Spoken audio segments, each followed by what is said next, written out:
Chapter 1079. Awe. Yu Qianqiu was completely dumbfounded. In his heart, he lamented that the ancients did not deceive him. As expected, as long as one had a skill, one would not be afraid of traveling the world. However, he knew his own capabilities the best. What kind of *T talent did he have? It was enough for him to fool around. If he dared to take it seriously, he would be courting death. Moreover, he had never planned to become an actress. He was afraid that he would be caught in the unspoken rules. Thus, he waved his hand and said, "No need, you don't have to reject me so early." "Think about it carefully before you give me an answer," Qingyang said seriously. "There's really no need." Yu Qianqiu waved his hand again to reject her. He leaned against the pillar behind him and smiled bitterly. "Your evaluation is too high. I really don't have the talent that you said. Moreover, to be honest, I don't like this line of work at all. If I'm not interested in something, how can I do well in the future? I appreciate your kindness." At this point, what else could Qingyang say? She wasn't the kind of person who liked to force others. She could only shake her head and sigh in regret. After silently looking at Yu Qianqiu for a while, she suddenly raised her hand and untied the light gauze on her upper body. Under the dumbfounded gaze of Yu Qianqiu, she took off her upper body. The light gauze fell to the ground, and only a green undergarment was left on her upper body. Her pair of white and tender arms were long and slender. Her shoulders and collarbones were moving up and down gently. That slender and soft waist that belonged to a dancer was glowing with a healthy luster. It was a different kind of charm. F***ck. It can't be. Yu Qianqiu's eyes almost popped out. He was completely speechless. He thought to himself, "You don't have to use dirty tricks just because you think I have talent. You don't have to use dirty tricks to get me into your line of work. Although I like it, I will definitely reject it." Qingyang, on the other hand, had a calm expression on her face. She approached Yu Qianqiu, who was sitting motionlessly. She stretched out her slender and beautiful arm, and made an inviting gesture. "Inviting me to do this in front of everyone's eyes." Yu Qianqiu glanced around and found that everyone's expression seemed to be very used to it. The muscles on his face couldn't help but violently tremble. He immediately determined that this green pear palace was a den of lust. He awkwardly smiled and refused, "I really appreciate your kindness, but I don't have the habit of doing that in front of everyone's eyes." "Forget it." The meaning behind his words seemed to be that he could consider it when there was no one behind him. Qingyang immediately knew that he misunderstood. She glared at him and said, "What you said. Actually, when teaching a layman like you to dance, the less clothes you wear, the better. This way, it will be easier to see if the lines of your body are natural and soft when you dance, and you can correct your mistakes or stiff postures in time, speeding up the progress of your practice." "Qingyang." Yu Qianqiu said, "Then why?" Qingyang was speechless. She explained helplessly, "Don't worry. I don't want to take advantage of you. When a man and a woman dance together, it is easier to reach the realm of body and mind. If it weren't for the fact that I don't have much time left, I wouldn't practice with him like this." "Really?" Yu Qianqiu still didn't believe it. Qingyang, who had always been serious, didn't know whether to laugh or cry. Look at his timid and reserved appearance. Why did it seem like she wanted to do something to him? "Do I look so scary?" She bit her lips and glared at him. "Of course it's true. I am a woman, but I am not afraid. You are a man. What are you afraid of?" Yu Qianqiu looked at the expressions of the people around him. He felt that what she said was true. He scratched his head awkwardly and said, "I am not afraid. I am just not used to it and feel shy." "You." Qingyang was annoyed and amused. She stretched out her hand again and made an inviting gesture. hurry up. I don't have time to waste with you. Hee hee. Okay. Then I won't be polite. Yu Qianqiu laughed and grabbed her hand. He stood up. Because he was sitting on the ground, he let go of her hand and patted the dust off his butt. Such an action that seemed like that of an old farmer in the mortal world caused Qing Nyang's brows to furrow. To an extraordinary dancer like her, she really wasn't interested in such vulgar behavior. Moreover, she was going to have to dance with such a vulgar person. She forcefully suppressed her displeasure and reached out to take off Yu Qianqiu's clothes. Yu Qianqiu was startled. He crossed his arms to protect his chest.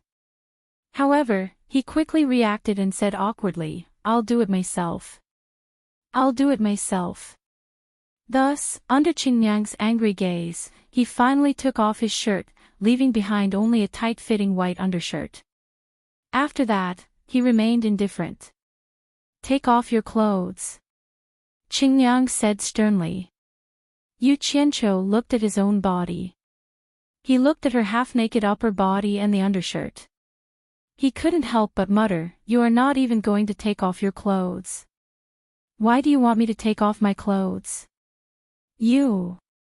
Qingyang was exasperated, but the professionalism displayed by her subsequent actions caused Yu Qianqiu to panic. She turned her hand and was about to pull the knot of her dudu. She was really going to strip naked and start working. Fortunately, Yu Qianqiu wasn't a beast. He let out a breath of cold air and quickly reached out to grab her hand. He repeatedly apologized, "My mouth is cheap. I was wrong. If you really took off all your clothes, I would definitely let my imagination run wild and I wouldn't be able to practice well." "That's good. Don't be angry, I'll take it off." A hand swiftly tore off the white inner shirt on his upper body with a "c" sound. Due to his frequent practice of the animal dance, his muscles were not as strong as a bullfrog's. However, they were solid pieces of muscle. It was obvious that he was full of explosive power. The most peculiar part was his skin. After taking off his clothes, his skin had a faint and beautiful luster. It was as if there was some kind of colorful light flowing around his body. It was a very healthy skin color. He didn't know why. However, ever since he started practicing the 5 elemental secret arts, his skin would look better with every element stored in his body. Moreover, his skin would become smoother and smoother. All the beauties who had slept with him were envious. Qingyang's gaze fell on his naked upper body. She couldn't help but stare blankly. She had seen many naked dancers, but she had never seen such healthy skin. Well, it would be more appropriate to say that it looked good. She only lost her mind for a moment. She quickly regained her composure with her professionalism. She turned around and made a hand gesture. A majestic and gentle music immediately started playing. Yu Qianqiu, who had already taken off his shirt, timidly followed behind her. Qingyang suddenly turned around gracefully, her face already filled with an expression of incomparable adoration. She looked at him tenderly, and her jade-like arms stretched out, taking the initiative to hug his neck. This was a serious skin-to-skin contact. The two of them shivered. Yu Qianqiu was not used to this kind of skin-to-skin contact in front of so many people. However, he didn't say anything about it behind their backs. Qingyang, on the other hand, experienced smooth skin for the first time. It was much smoother than her own skin. "Hold my waist tightly. Don't touch me, turn your head towards me, look at me, lower your chin a little, lower it a little more, don't let your eyes wander. Look into my eyes, and look more affectionate." Under Qingyang's careful guidance, Yu Qianqiu was like a block of wood. His hands and feet were big and loose. Not only was he hugging her tightly, but once he loosened his grip, it was like he was throwing something. It was truly a tragic sight to see him throw Qingyang away. Although the people around them didn't see anything on the surface, they all secretly shook their heads. Could this block of wood really be used during the Celestial Emperor's wedding? They were very doubtful. It wasn't just them who were actively preparing for the day of the wedding. In the past month, the Immortal Palace had already sent invitations to all the sects in the celestial realm, big and small, inviting them to the Paradise of Bliss to participate in Jean Tai and Ji Wu's wedding.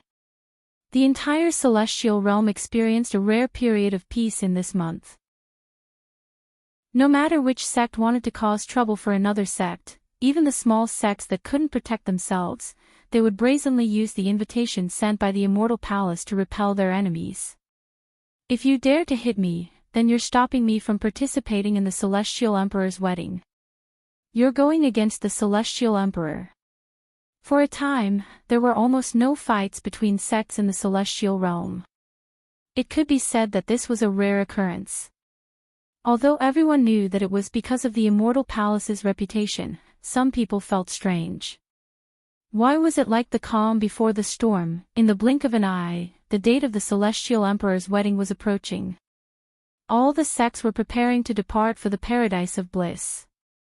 The sects that were far away or those with lower cultivation levels and speed had already set off early. No one dared to be careless about this matter. In order to show their respect to the Celestial Emperor, almost all the sects and merchant guilds in the celestial realm decided to have their sect masters personally lead people to congratulate the Celestial Emperor.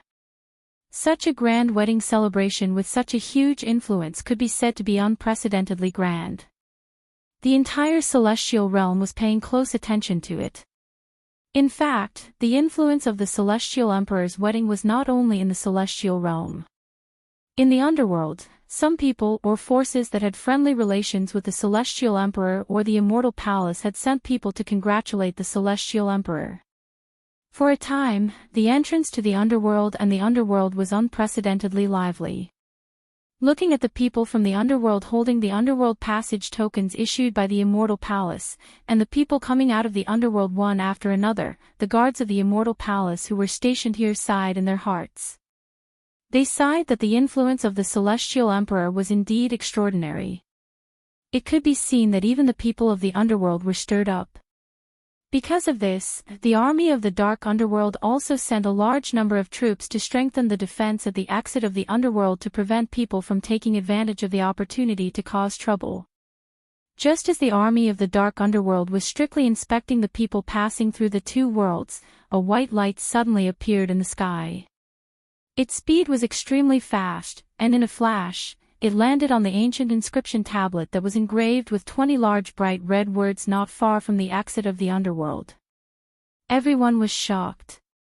Whether it was the army of the Dark Underworld guarding this place or the passers-by, they all looked up. They didn't know who was so bold as to act so recklessly at the entrance of the army of the Dark Underworld. It would have been fine if they didn't look, but after seeing the appearance of the person who came, almost everyone was shocked. They saw a man dressed in a white scholarly robe standing at the edge of the ancient inscription tablet with his hands behind his back. He looked at the people entering and exiting the underworld with an indifferent expression. Chapter 1080. In reality, not many people knew who this person was. It could be said that most people didn't know who this person was. They didn't even know what his name was. However, this didn't prevent them from knowing who this person was.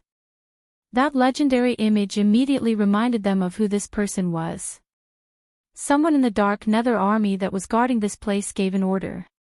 Then, they all knelt down and shouted, "Greetings, Emperor of the Underworld." The surrounding people also knelt down and shouted.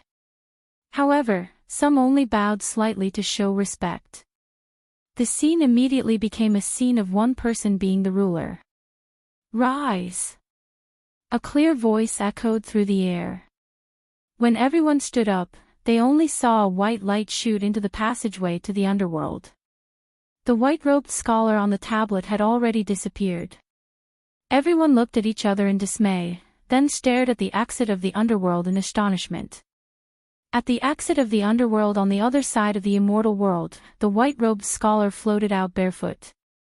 There was not a speck of dust under his feet. Standing on the steps of the entrance, he felt the piercing sunlight. He used his hand to block it and slightly raised his head to look at the bright sun in the sky.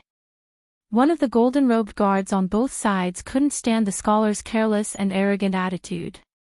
He immediately shouted angrily, "Someone, show your token."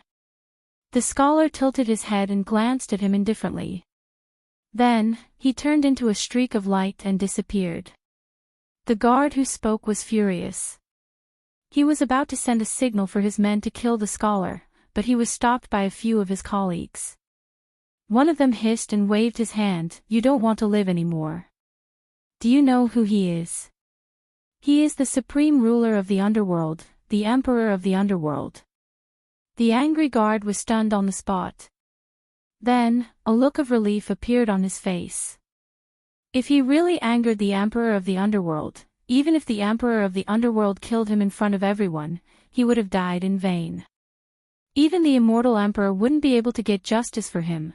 The majestic myriad saints' peak pierced through the clouds, and at the peak of the peak, a group of people walked out from the majestic myriad saints' palace, whispering to each other. When they came out, they turned into streaks of light and disappeared in all directions. These people were the upper echelons of Wangutong.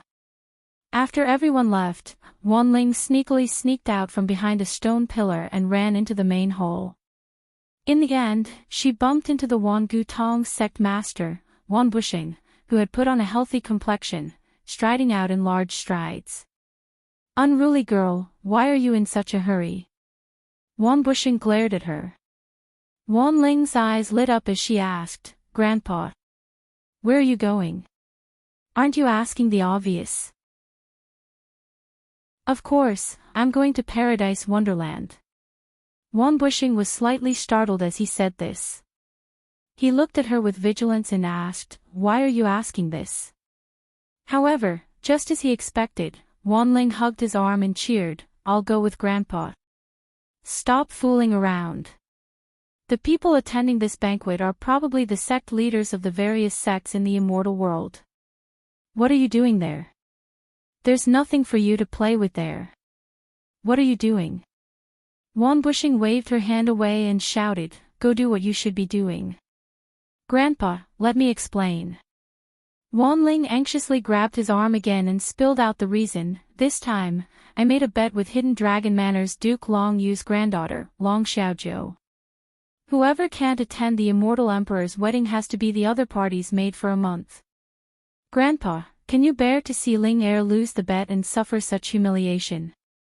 What's the difference between me and Grandpa being humiliated and Wangu Tong being humiliated? Moreover, the invitation didn't limit the number of people attending the banquet, so what's wrong with bringing one more person? Can't you just treat it as bringing Ling Er to broaden her horizons?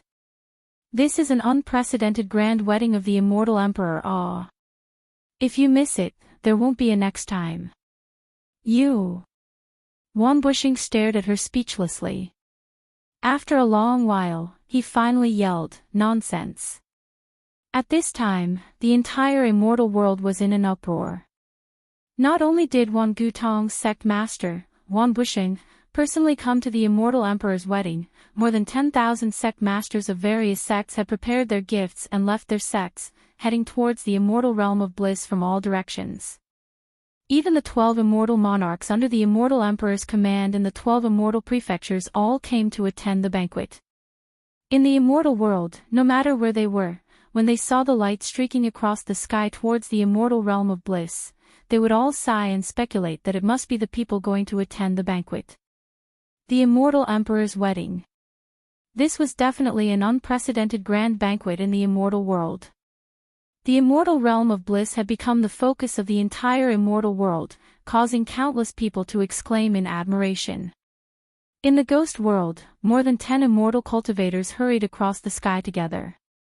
Suddenly, a green light streaked across the night sky, chasing after a group of people.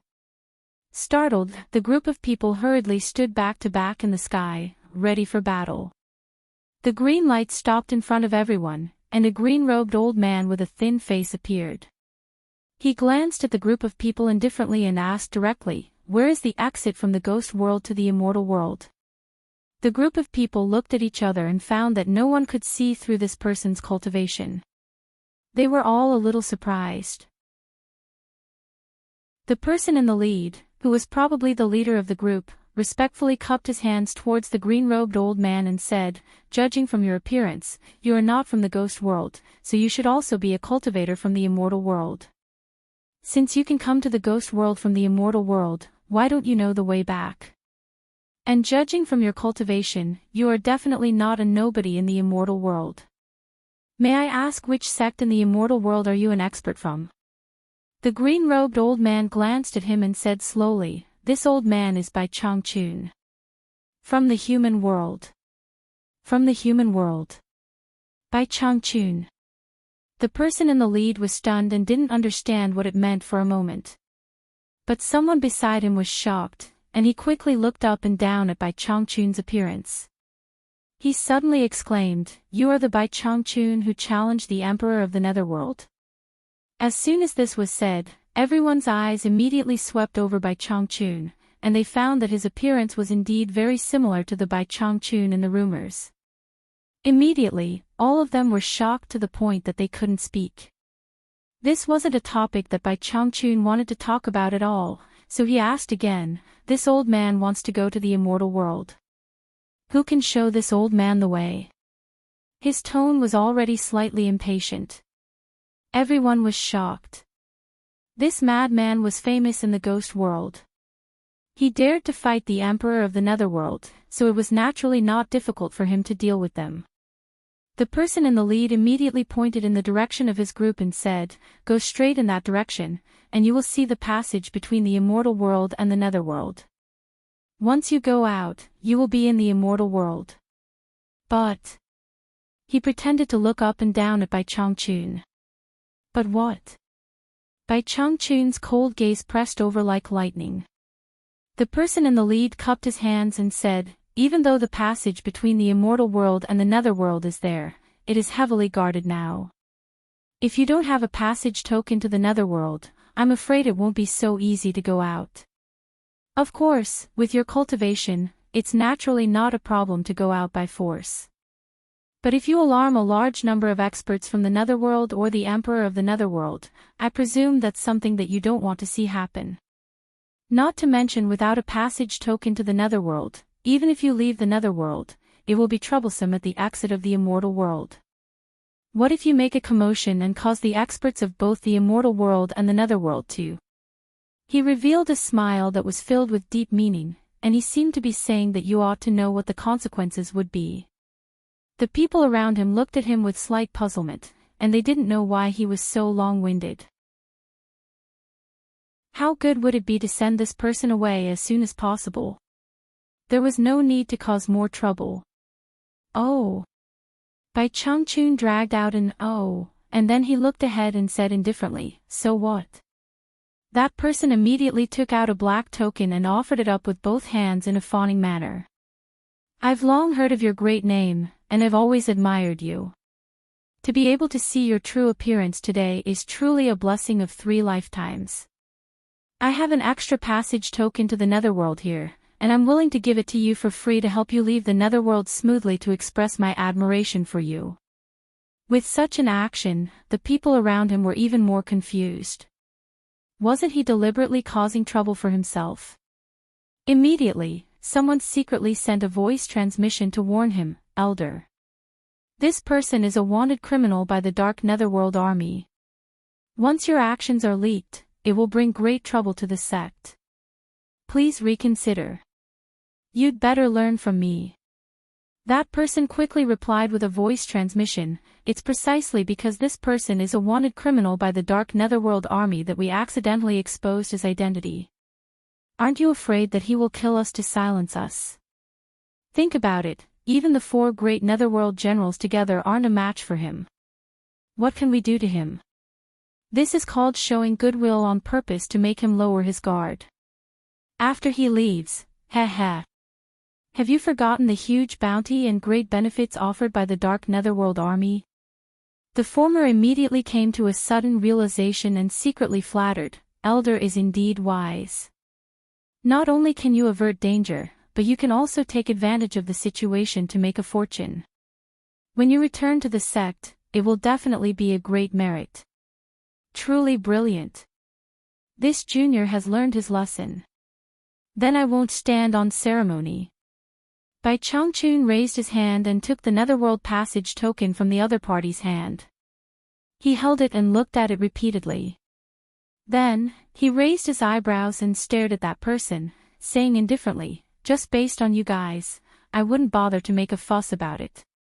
But since you're unaccountably solicitous, you must be hiding evil intentions. Looks like I can't let you guys live." Aw. Everyone was shocked. As long as they weren't fools, they would be able to understand what he meant. That person who was solicitous turned pale with fright and said, What do you want to do? How can you repay kindness with enmity?" However, seeing that Bai Changchun's expression was completely unmoved, he immediately panicked and shouted, "Stop him." Then, he turned around and wanted to run. Humph. A sonorous cold snort rang out. Everyone immediately felt a majestic and enormous pressure pressing down on them from all directions, suppressing them to the point that they couldn't move at all. Bai Changchun didn't want to waste any more time with them. He casually waved his green robe sleeve, and a mysterious force that seemed to be contained in the heavenly barrier wrapped around the people who were suppressed to the point that they couldn't move. In an instant, more than 10 people were torn into pieces of flesh and blood. Not even a single bone was left intact. The group of people didn't even have time to scream before they lost their lives. Amidst the rain of blood, Bai Changchun didn't take another look. He waved his sleeve and transformed into a stream of light that rapidly went far away. Chapter 1081. Tomorrow is the wedding day of the Immortal Emperor. The entire immortal world is celebrating. I wonder what kind of grand occasion the Paradise Immortal Realm will be. Unfortunately, with our cultivation, we are not qualified to attend the banquet. We can only look forward to it. The closer they got to the exit between the underworld and the immortal world, the more envious words they heard. Bai Changchun, who was flying past these people, frowned and muttered to himself, "Tomorrow." A meditation cultivator wearing a large red shawl suddenly felt something rushing at him at high speed. Just as he reacted, he felt a strong gust of wind, causing him to spin several times in the air. When he calmed down, he found that the shawl he was wearing had disappeared. It was obvious that it had been snatched by someone passing by. This meditation cultivator was about to shout who dared to snatch his things, but after seeing the flash of light, he immediately shut his mouth. Judging from the speed of the other party, he could tell that the other party's cultivation was far higher than his. If he really called the other party back, he was afraid that at that time, it would not only be snatching the shawl, but also taking his life. However, what made him scratch his head was that his shawl was just an ordinary shawl. Why would such an expert want to snatch such an inconspicuous thing? It didn't matter if he couldn't figure it out. Bai Changchun, who was flying at high speed, suddenly unfolded the blood-red shawl in his hand against the wind.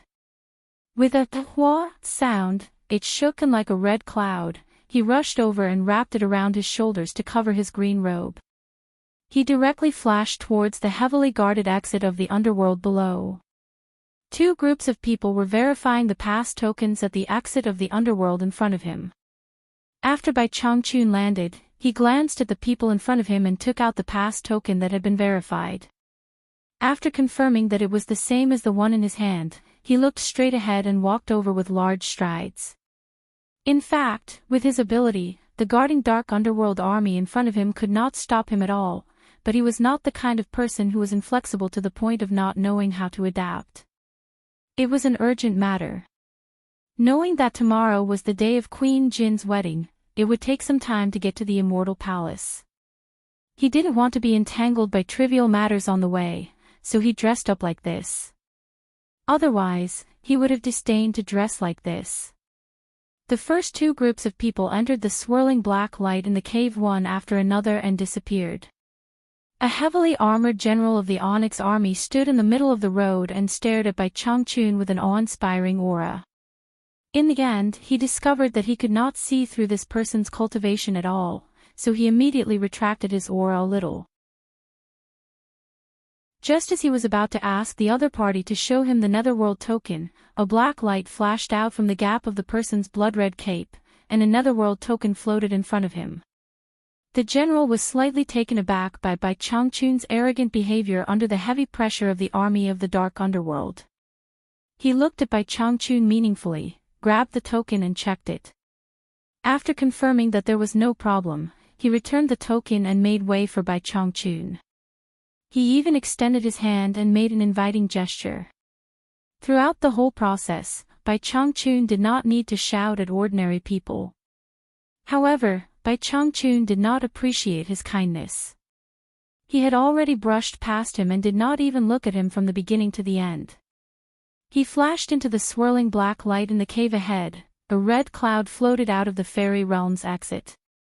After checking the token, Bai Changchun stared at the group of people who had just left and chased after them. In the pure paradise fairyland, inside the crystal palace of the Empress of Immortals, the three people in the courtyard looked at the immortal palace that was looming in the clouds. Does it really have to be like this? Yi Shuajuan asked dejectedly, his head lowered with a depressed look. Lu Yanqing was silent on the side. Brother Yi. You don't have to persuade me anymore. We have no choice. Ji Wu stared angrily at the immortal palace in the sky, gritted her teeth, and said, "Isn't it just marrying her? He can have my body, but not my heart." Yi Shuajuan shook his head in grief and indignation. How stupid is that? Lu Yanqing's expression was touched when she heard the words. Her lips moved slightly, and she stopped for a while. However, she seemed to think of something again. She suppressed the impulse to speak and silently lowered her head and bit her lips. Stupid. Ji Wu sneered and said, "One day, I will make Jin Tai regret his stupid decision today. What he forced on me and what he did to Brother Yi, I will make him pay double. With the identity of the Immortal Empress, I can actually do a lot of things." You. Yi Shuajuan's words stopped at the tip of his tongue. A ray of light shot out from the Immortal Palace and landed outside the Crystal Palace. Nie Shaoqian, the chief of internal affairs of the Immortal Palace, led 8 golden-robed maids in. They then stood in a row and saluted Ji Wu in unison, "Greetings, Immortal Empress." Ji Wu snorted coldly, "How dare Chief Nie come in person? Are you here to urge me or force me?" Nie Shaoqian smiled and said, "It was this old servant's negligence. Those 2 insensible servants have been dealt with by me, and the Immortal Emperor has also reprimanded this old servant." She bowed and said, "This old servant welcomes the Immortal Empress to the Immortal Palace." What's the hurry? It hasn't started yet, right? Ji Wu turned sideways. The Immortal Palace had already sent 2 maids to invite her, but she sent them back. Nie Shaoqian smiled apologetically and said, "When the Immortal Empress arrives at the Immortal Palace, the guards outside the Paradise Fairyland will let in the sect leaders who came to congratulate. Moreover, the Immortal Emperor has ordered that the Immortal Empress will be the mother of the world, so we must dress up well for the Immortal Empress. So, please don't make things difficult for me. I can go too." Could it be that the 2 slaves didn't tell you what I said? Ji Wu asked without turning her head around. Nie Shaoqian looked at Yi Shuajuan and Lu Yanqing. She smiled and saluted again. "The Immortal Emperor has reprimanded me, saying that it is normal for the Immortal Empress to have 2 trusted people around her." She looked at Yi Shuajuan meaningfully and said, "But I have something inappropriate to say. The Immortal Empress also knows the Immortal Emperor's temper. I am afraid that someone around you will do something inappropriate to annoy the Immortal Emperor and implicate the Immortal Empress." The meaning of these words was obvious. There was no doubt that it was a warning to some people not to cause trouble at the Immortal Emperor's wedding celebration. This time, they were facing the world. Whoever made the immortal emperor lose face in public would not only be themselves, but Ji Wu would also be unlucky. Shuajuan was furious. Old woman Nye, what do you mean? Ji Wu turned around and stared at Nye Xiaoqian, asking, are you threatening me? I dare not. Nye Xiaoqian bowed slightly and turned her head to the people behind her. Escort the immortal empress and her trusted followers to the immortal palace. Her tone was firm. The 8 maids immediately rushed forward. Ji Wu shouted angrily, get out of my way. I can walk by myself. Nye Xiaoqian's eyes turned cold as she flew towards the immortal palace in the sky. She glanced at Yi Shuajuan and Lu Yanqing, who were trembling with fear. She waved her hand and said, take them away. She then chased after Ji Wu. Yi Shuajuan and Lu Yanqing were immediately restrained by the 8 maids and forced to return to the immortal palace. In the wilderness outside the mountains of Paradise Wonderland, there were many people. The leaders of various sects in the immortal realm had gathered here. They had been waiting for a long time.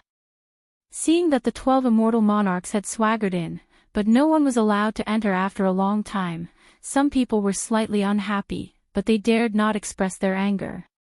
The group of people who were qualified to stand in the front row were naturally the leaders of the big sects in the immortal realm.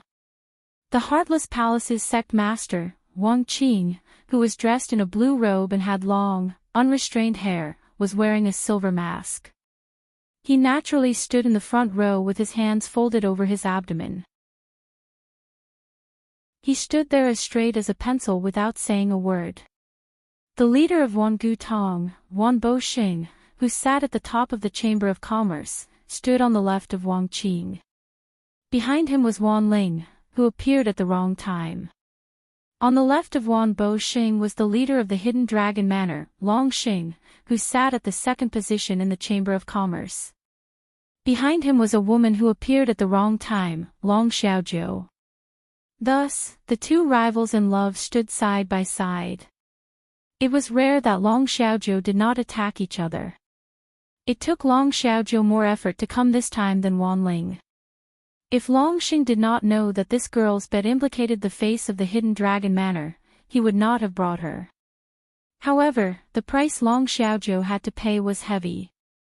After the bet, she would be detained and reflect on her mistakes for 10 years.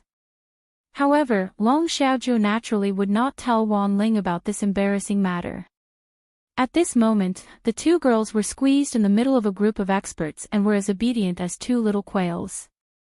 However, they could not help but secretly size up the mysterious man in the silver mask in the front row. The 2 girls had heard of this extremely cruel and terrifying person who killed his wife and son, but they could not help but want to see his true face under the mask. Dang! A clear and melodious sound of a bell reverberated endlessly between heaven and earth. A rainbow bridge that was 100 meters wide hung directly in front of everyone from afar. It was extremely magical. Countless golden-robed guards flew over in a densely packed manner. One after another, they stood on both sides of the rainbow bridge. Every 100 meters, there would be a pair of guards facing each other. A golden flowing light quickly flew over along the rainbow bridge. Wu Xiong appeared at the head of the bridge and laughed heartily. He cupped his hands and said, "Please forgive me for neglecting you esteemed guests. On behalf of the Immortal Palace, I respectfully welcome the esteemed guests outside the mountain gate. Everyone, please follow along the rainbow bridge. Inside, we have already prepared bejeweled wine for you. Please." He made a welcoming gesture and then flashed to the side to greet them with cupped fists. Wang Qing was the first to turn into a stream of light and fly along the rainbow bridge. The people behind him followed one after another. However, the people behind him seemed to be much more polite than Wang Qing. When they passed by Wu Xiong, they would slightly slow down and return the greeting with cupped fists. Only then did they quickly follow the rainbow bridge into the distance. The golden-robed guards on both sides of the rainbow bridge all made a welcoming gesture with cupped fists and stood there motionlessly. After the rainbow bridge went deep into the Paradise Immortal Realm, it suddenly split from the center. Half of it extended towards the immortal palace in the sky, and the other half suddenly extended towards the mountain peak that was cut in half at the waist below the immortal palace. One could see that the huge platform was filled with stone banquets, and there was a faint fragrance of fine wine in the air. Chapter 1082. In the middle of the two rainbow bridges, a line of golden characters appeared, indicating that the sects in the top 1,000 in the immortal world would be seated in the immortal palace in the sky, while the sects below the 1,000 would be seated below. When the sect leaders of the various sects arrived here, they immediately knew who was better and who was worse. Most of them couldn't help but look up at the majestic immortal palace in the distance and felt a little regretful. After all, there weren't many outsiders who could see the true appearance of the immortal palace. If they missed this opportunity, they were afraid that there wouldn't be another chance in the future. However, there were some things that they couldn't control. On the contrary, those sects that were barely ranked in the top 1,000 were a little surprised. In the past, in some occasions, the ranking was often ranked in the top 50 or 100, at most within the top 200. They didn't expect that even these sects that were ranked in the top 1,000 would have the opportunity to enter the immortal palace. From this, it could be seen that the immortal palace was preparing for a grand wedding celebration. For them, to be able to see the true appearance of the immortal palace was also an honor. After going back, they would have the capital to brag about it, so it wouldn't be considered as a wasted trip. However, for the sect leaders of the top sects, many of them had been summoned by the immortal emperor at the immortal palace. Although it was called a summon, it was actually a disguised form of submission. For these proud and arrogant people, the immortal palace represented a period of shame in their lives. Being able to sit in the immortal palace was nothing to be happy about. At the entrance of the Golden World and the Rainbow Bridge, the Grand Commander of the immortal palace, Heartwarming, personally stood on the side to welcome the guests. On the other side, there was a marked place for guests to receive gifts. There was a row of guards helping the immortal emperor to receive the wedding gifts. In the distance, there was a magnificent immortal palace that was glistening with multicolored light, as well as this dazzling and magnificent golden kingdom. This caused those sect leaders who had just arrived to be extremely shocked. Perhaps the sects didn't lack such worldly things like gold, but it was impossible for them to take out so much gold. What was called grandeur? This was the true grandeur of an emperor. Anything that was accumulated to the extreme was enough to shake people's hearts. Under the lead of the immortal palace's guards, the group walked for almost an hour before they reached the bottom of the steps of the majestic immortal palace. Most of them were shocked by the immortal palace's silent sovereign king's aura. From the bottom to the top of the 36th step, there were 6 sets of 12 long golden tables on each side. The tables were already filled with fine wine and delicacies. At the center of the 36th step, there were 2 extremely luxurious dragon and phoenix thrones, and the delicacies on the table were even more sumptuous. The 12 seats below were naturally prepared for the 12 great immortal monarchs. As for the 2 dragon and phoenix thrones in the middle, who would dare to sit on them except for Jin Tai and Ji Wu? On both sides of the stairs, 10 long rows of golden tables were set up. There were a total of 20 rows on both sides, and each row had 50 seats, exactly 1,000 seats. In the middle, there was a 100-meter-wide aisle in the air. Under the guidance of the guards of the immortal palace, they began to take their seats according to the ranking of their sections. The sect leader of the Heartless Palace, Wang Qing, sat on the first seat on the left side of the steps, while Wang Bushing sat on the first seat opposite of Wang Qing. Long Xing of the Hidden Dragon Villa was right next to Wang Bushing. At this time, nearly 1,000 people couldn't help but look at Wang Bushing and Long Xing because the two of them were too conspicuous. Everyone came alone, but the two of them brought a girl. Moreover, it was the pair of clowns who were notorious for fighting for a man's affections in the immortal world. Why did it feel like they were making a scene? Some people who had a good relationship with the two of them secretly sent messages to them, admiring them. You two old guys really have guts. The faces of the Xing and the Xing were slightly dark, and they happened to be leaning against each other, so it was impossible for them not to be conspicuous.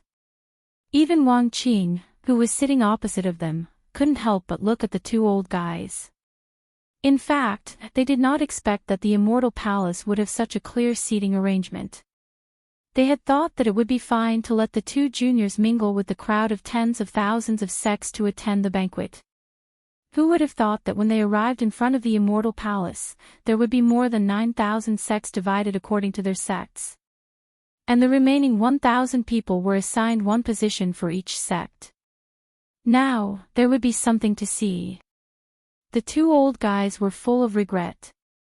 If they had known this earlier, they would have asked Wu Xiong when they were outside the Paradise Immortal Realm. After knowing the situation, they would immediately ask the two girls to leave. Now, it was hard to get off the tiger. Fortunately, the Immortal Palace was not stingy. The length of the long golden table was enough to accommodate two people, and the guards of the Immortal Palace didn't express any doubts about the two extra girls. However, the two girls were cramped and didn't dare to raise their heads. Under the pressure of the Immortal Palace, they realized how small they were and that they had caused trouble. Their intestines were green with regret. The two girls' ears were filled with the angry voices of the two sect leaders who had nowhere to vent their anger. Their heads were so low that they almost hit the table. In the magnificent imperial garden of the Immortal Palace, a white-robed scholar strolled barefoot with his hands clasped behind his back on a small path in the garden. He looked at the garden that was filled with all kinds of flowers, trees, and pavilions that were carved out of gold. Everywhere was golden and dazzling. As he wandered, he saw Jean Tai, who was walking from the front palace to the back palace. He immediately walked to the middle of the road and blocked Jean Tai's way. Jean Tai's slender eyes shone brightly, and he said in a deep voice, "I'm warning you, don't make trouble at this time. I'm here to congratulate you on your wedding. Why would I come to make trouble?" Bai Qi said with a smile and reached out to touch the golden robe embroidered with dragons and clouds.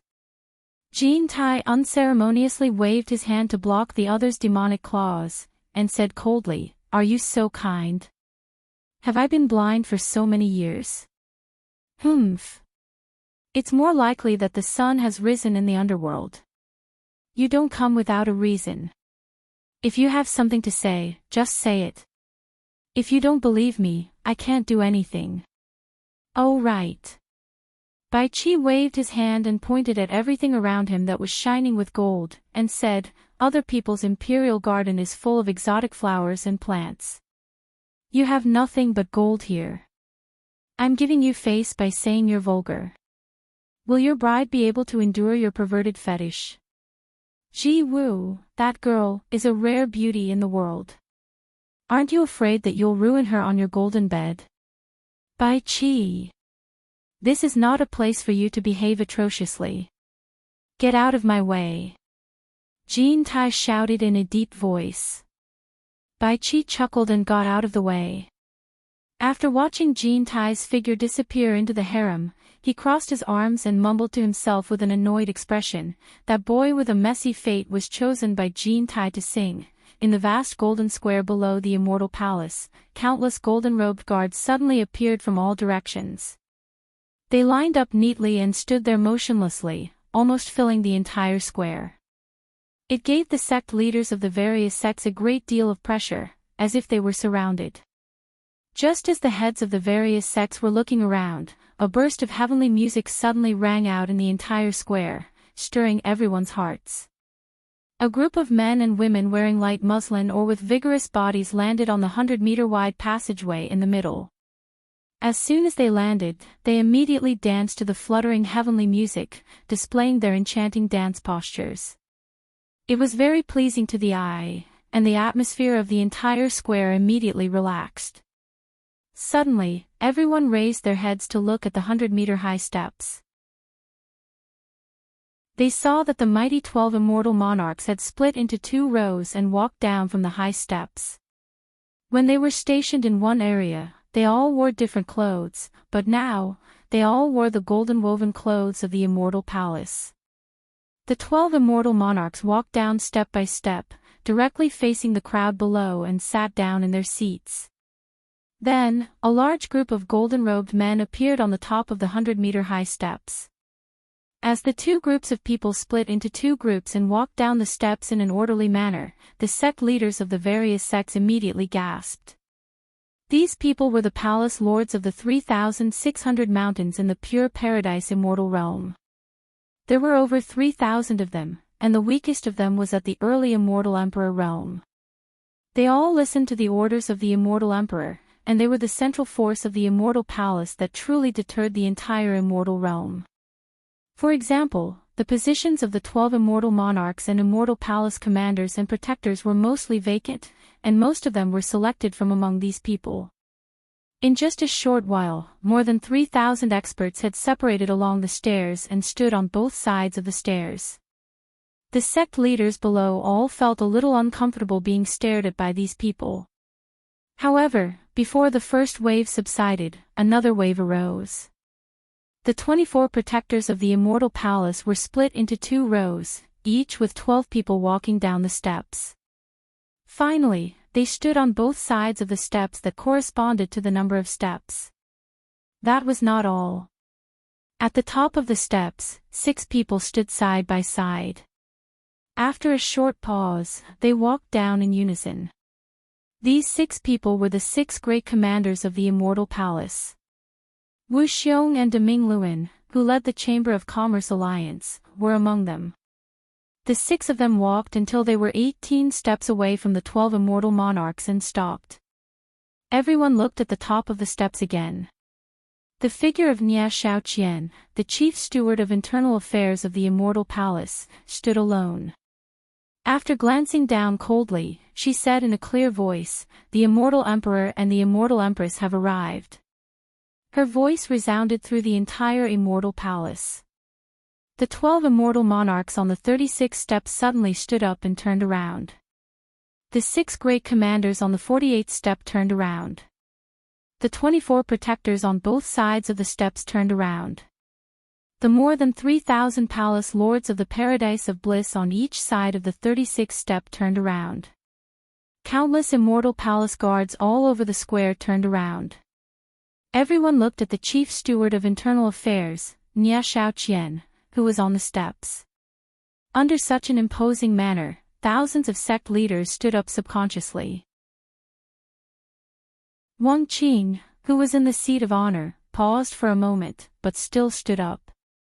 At the center of everyone's attention, a man and a woman in dragon and phoenix golden robes appeared on the left and right of the chief steward of internal affairs. They looked down with incomparable dignity.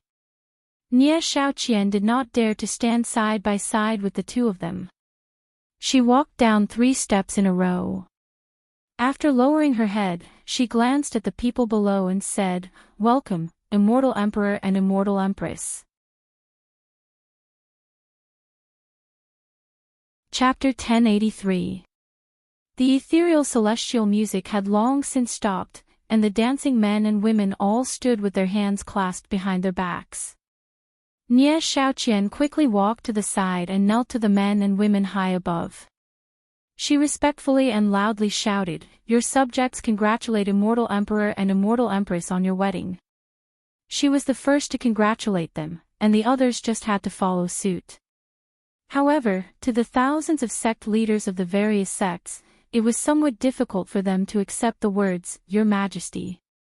Once they said it while kneeling, it was undoubtedly a sign that they were kneeling and bowing to the sect leader, completely submitting to him.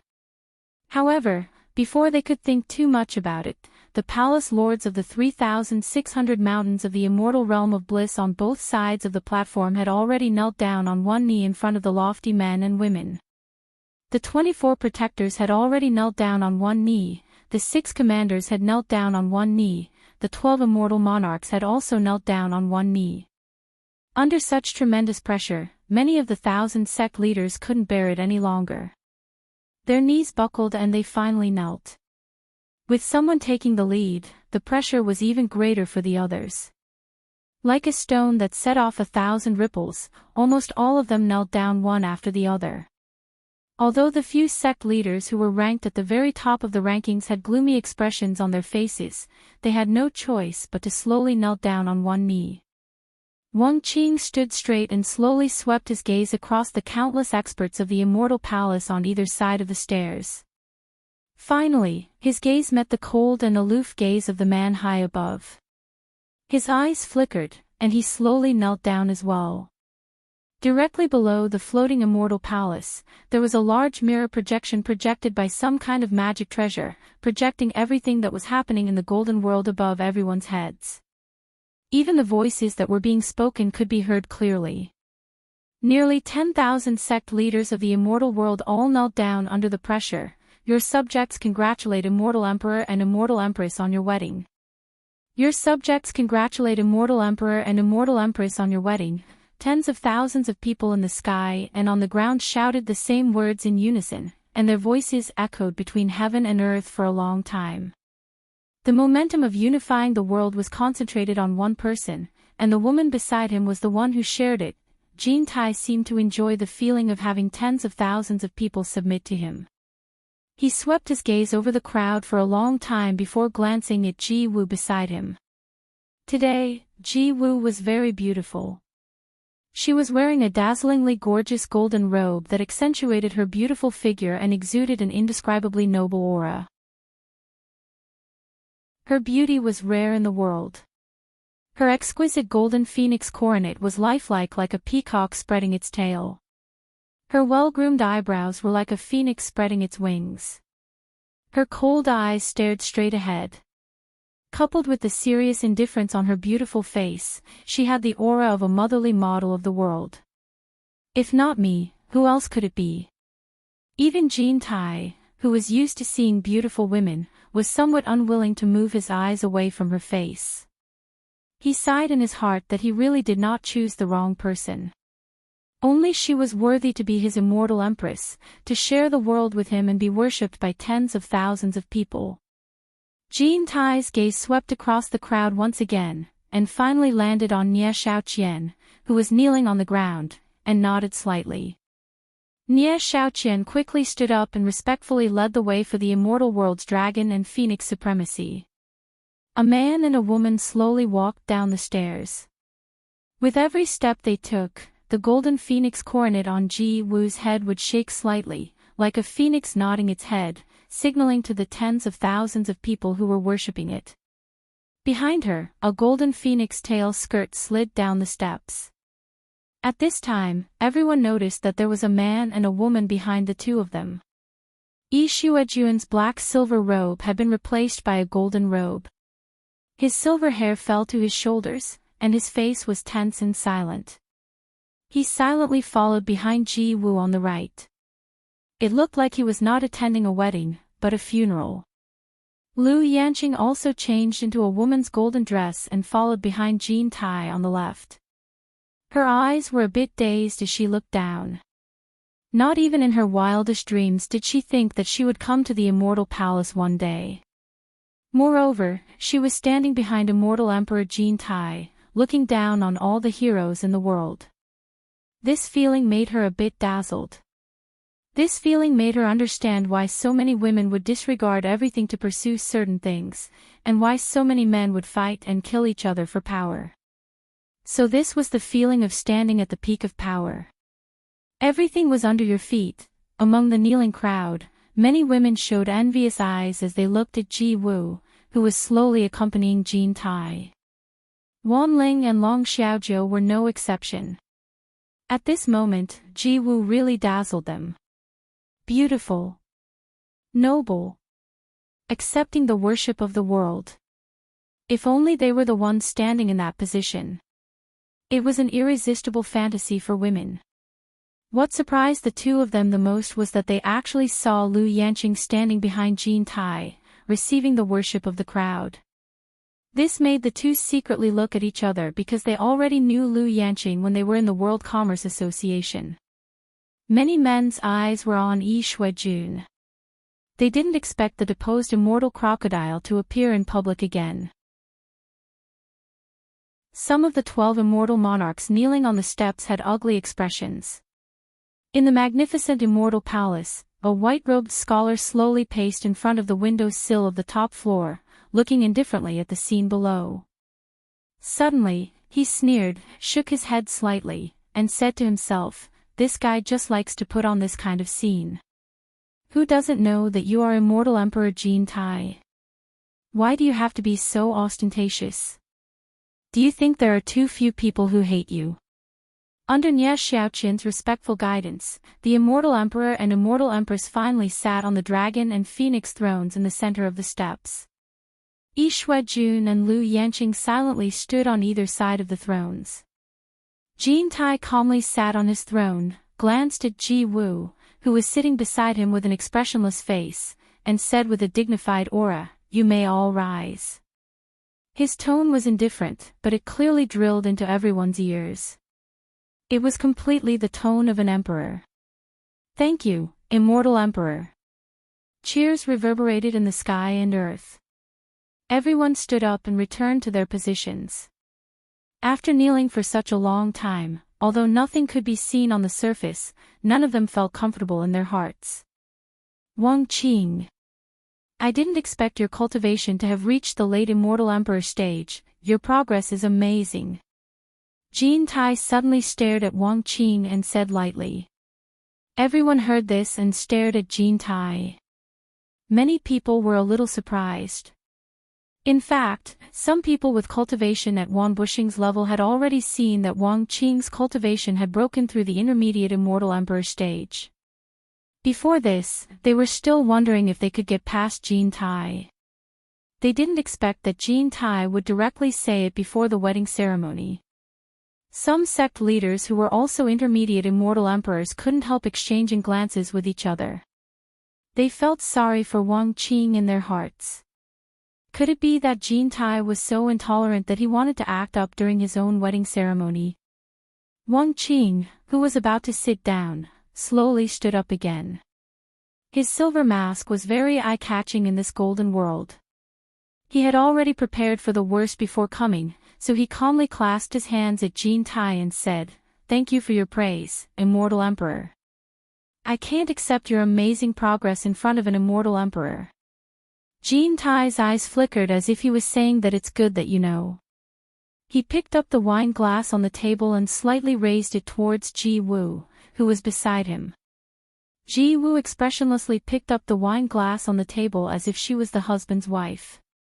"Everyone came from far away to congratulate me. I'm very pleased." Jean Tai and Ji Wu raised their cups and said, "Everyone, let's drink this cup."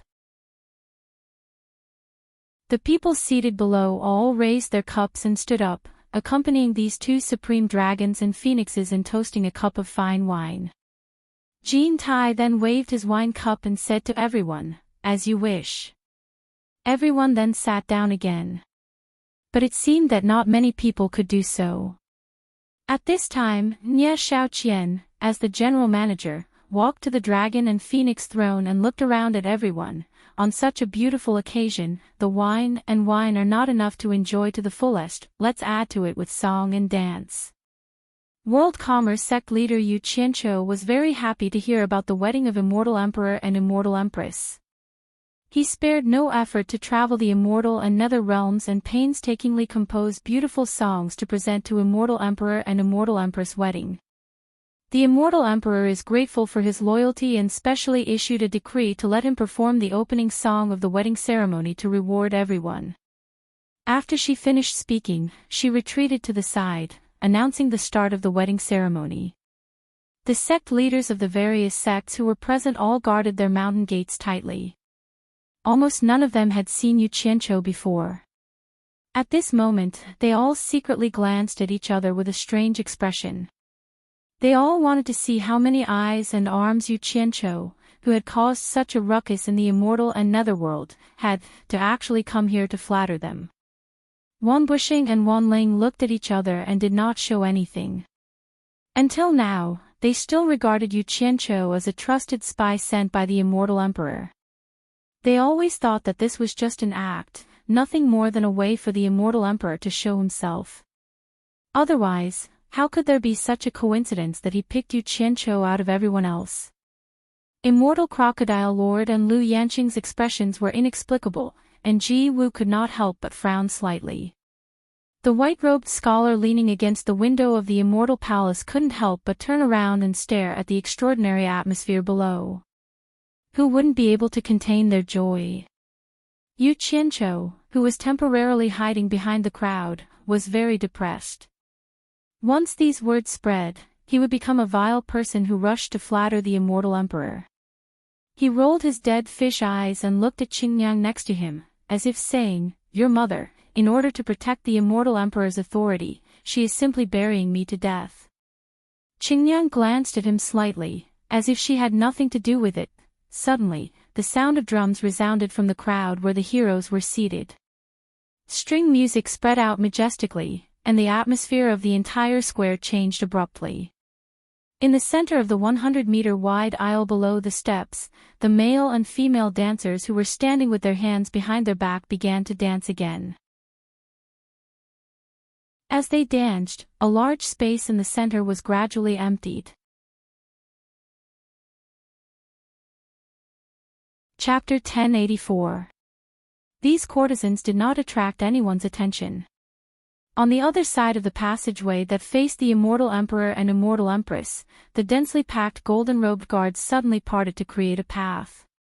Everyone's eyes turned to look at him. A bright red drum embroidered with gold rivets was carried over by a group of bare-chested men. The diameter of the drum was estimated to be 3 to 4 meters wide and 1 meter thick. This was not the most eye-catching thing. The most eye-catching thing was the person standing on top of the drum. A golden-robed man stood on top of it with a majestic aura. Everyone suddenly felt that the golden robe on this person's body gave them a feeling of fear and trepidation. They subconsciously looked at Kim Tai, and then turned their heads to look back. The golden robe of the person standing on the drum was not the golden robe worn by ordinary people from the immortal palace. It was exactly the same as the golden robe worn by Jin Tai. The coiling dragon cloud sea that covered the robe, and the golden crown on this person's head. It could be said that other than the person's appearance, everything else was exactly the same as the immortal Emperor Jin Tai's attire. Wow! The crowd was in an uproar. The heads of the various sects, the people on the steps, and the people standing around were all shocked. They could not believe that there was such an arrogant person who dared to be so arrogant in front of the immortal Emperor Jin Tai. Wan Ling and Long Xiaozhou's mouths were wide open. Ji Wu, Yi Shuajuan, and Lu Yanqing were stunned. Bai Qi, who was standing by the window of the immortal palace, almost choked to death. He was so shocked that his jaw almost dropped. He muttered to himself, "What is this kid trying to do?" This was the reaction of those who knew Yu Qianzhou. Not bad. The person standing on the drum was none other than Yu Qianzhou, who was pretending to be awesome. After a while, everyone gradually calmed down because they found that the immortal Emperor Jin Tai and the chief steward of the immortal palace, Nie Shaoqian, did not seem to be moved by this person's treachery. Everyone came to a realization. It was just a show, but it was scary enough. At this moment, Yu Qianzhou, who was standing on the drum and being carried over, pretended to be awe-inspiring as he scanned his surroundings. He asked himself in his heart and realized that even the pretentious actions of his 2 lifetimes combined couldn't compare to this one. Although he found the feeling of looking down on all living things, he couldn't help but smile bitterly in his heart. With this show, his wisdom in this lifetime could be considered to have been shattered to pieces, and he could never pick it up again. The drums suddenly became rhythmic. Under the accompaniment of the string music, a group of bare-chested men carried Yu Qianzhou on the drum like an emperor inspecting the world. When the drum was carried to the center of the passageway, a gentle and melodious string music permeated the cadence of the drum. Nearly 100 dancers wearing golden gauze clothes descended from the sky, surrounding a gorgeously dressed woman in the middle and blocking the front of the drum. They turned a blind eye to the drum and began to dance in front of it. Their dance was exquisite and elegant, like 100 blooming flowers. Everyone held their breath. Yu Qianqiu raised his foot and stepped on the drum. The drum was placed firmly in the center of the passage by those shirtless men. At the front, there were dancers dancing like flowers. The woman in the middle was dancing to the front of the crowd. When she turned her head, she suddenly saw Yu Qianqiu standing on top of the drum. Her dance came to a halt, and her expression became infatuated, as if she had seen a lover she hadn't seen for a long time. Everyone held their breath and couldn't help but look back at Ji Wu, who was sitting next to the immortal Emperor Jin Tai.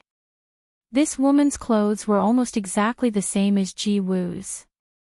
The only difference was that her clothes were lighter and more translucent. It was obviously for the convenience of dancing.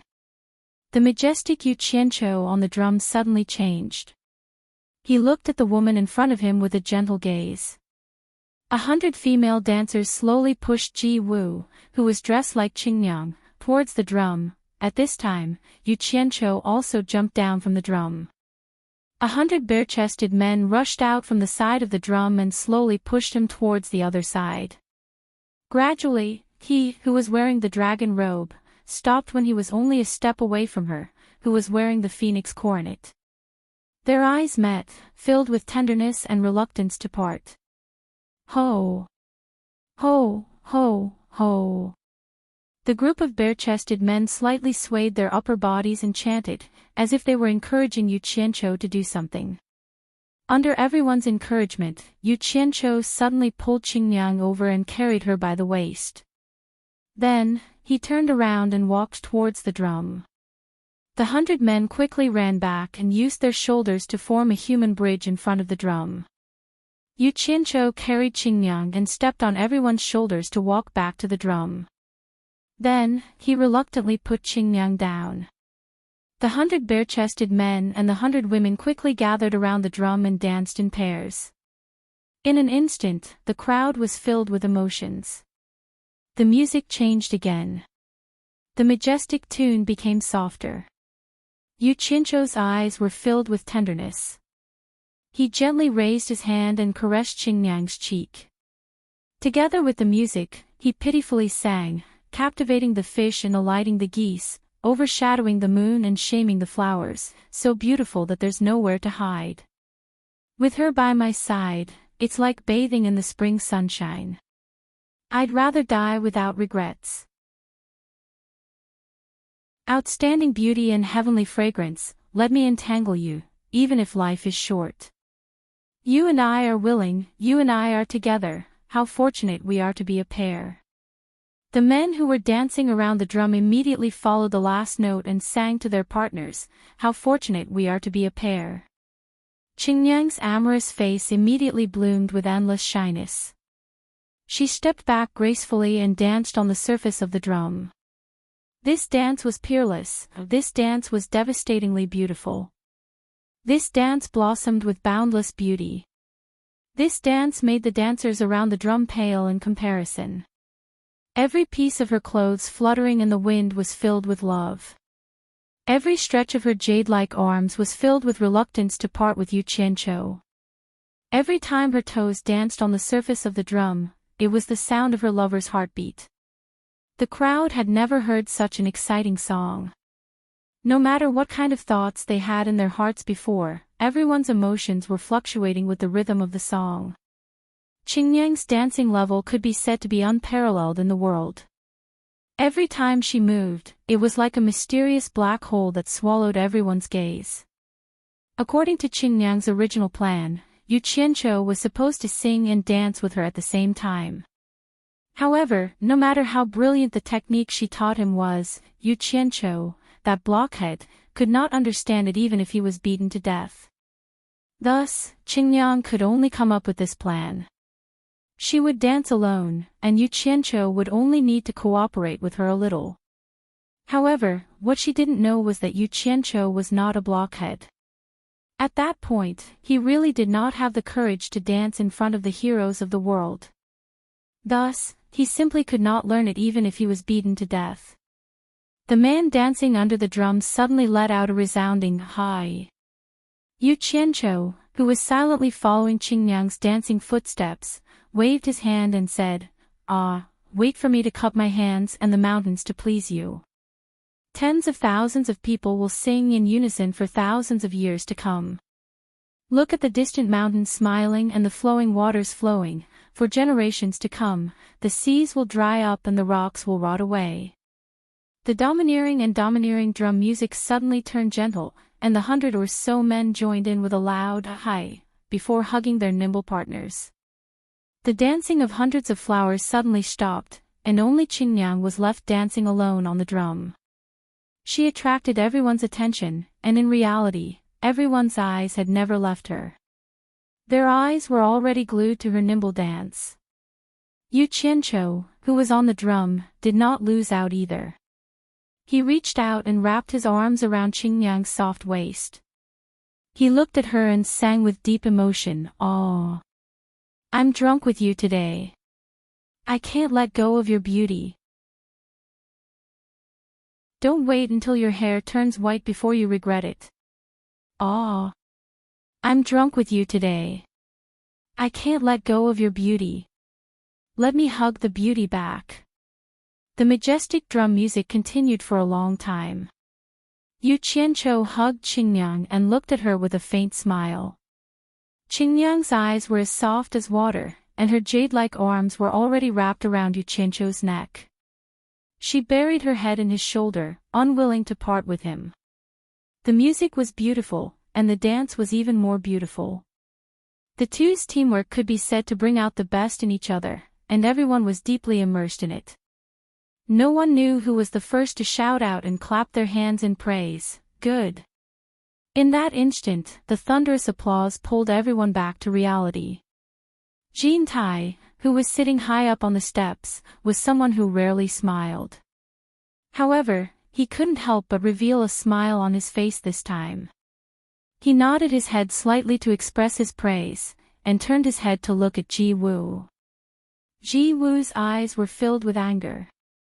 She wasn't an idiot, and she knew that this song was obviously meant to flatter Jean Tai. It was meant to glorify the love between her and Jean Tai. If it was true, then it wouldn't matter. However, the two of them seemed to be united on the surface, but at heart, they were divided. However, when she suppressed the anger in her heart, she couldn't help but bite her lips. She stared at Yu Qianqiu, who was still pretending to hug Qingyang, with a complicated expression on her face. There was one thing that even she couldn't deny. If this song was not meant to flatter, it was indeed a song that moved her heart. It was a pity that the male protagonist described in the song was not the person she liked. Such talent was used to flatter. Ji Wu was a little angry. If she knew this would happen, she wouldn't have encouraged Jean Tai to let Yu Qianqiu compose the song. At the same time, she had already decided to let Yu Qianqiu flatter her to his heart's content after this. Behind her, Yi Shuejun was also unhappy. He stared at Yu Qianqiu with a livid face. On the other side, Lu Yanqing's face was full of bitterness. Long Xiaojiu and Wan Ling, who were below the stage, were shocked. After coming to their senses, they kept staring at Yu Qianqiu in disbelief. Bai Qi, who was on the window of the immortal palace, shook his head repeatedly. Now everyone finally understood that the immortal emperor's decree to let Yu Qianqiu compose the song was not a whim. It meant that Yu Qianqiu really did have something up his sleeves. Just as the rhythm of the drum changed again, Yu Qianqiu sent Qingyang away and sang half a line of "captivating the birds and alighting the geese." The expressions of all the experts present suddenly changed, and they turned their heads to look into the distance. 6 of the 24 protectors on the stage had already flashed away in an instant. They turned into streams of light and shot in the same direction. Boom! There was an explosion in the distance, and Yu Qianqiu's throat shrank. He could no longer sing.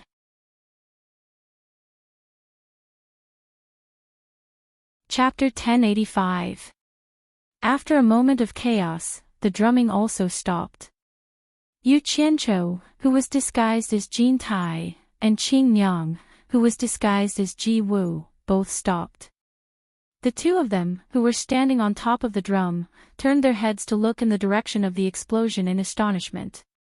The two of them were wearing eye-catching outfits, and they were truly a perfect couple. At this time, head steward Nie Xiaoqian, who was standing on the steps, was distracted for some reason. She looked at the two people on the big drum, and her eyes were not as cold as the head steward's, but more motherly love. Even the explosion in the distance didn't wake her up immediately. It wasn't until the man and woman stopped their performance that she suddenly woke up. How dare you trespass into the blissful immortal realm, die! A series of shouts came from afar, followed by a series of explosions. You overestimate yourself. A cold snort sounded. Yu Qianzhou's expression changed. This voice was so familiar, it couldn't be.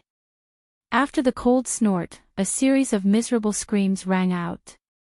The clouds in the distance changed drastically. The faces of the people of the immortal palace on the stand changed. The heads of the various sects looked at each other. The situation was very clear. Someone was trespassing into the blissful immortal realm, but they didn't know who it was. How dare they?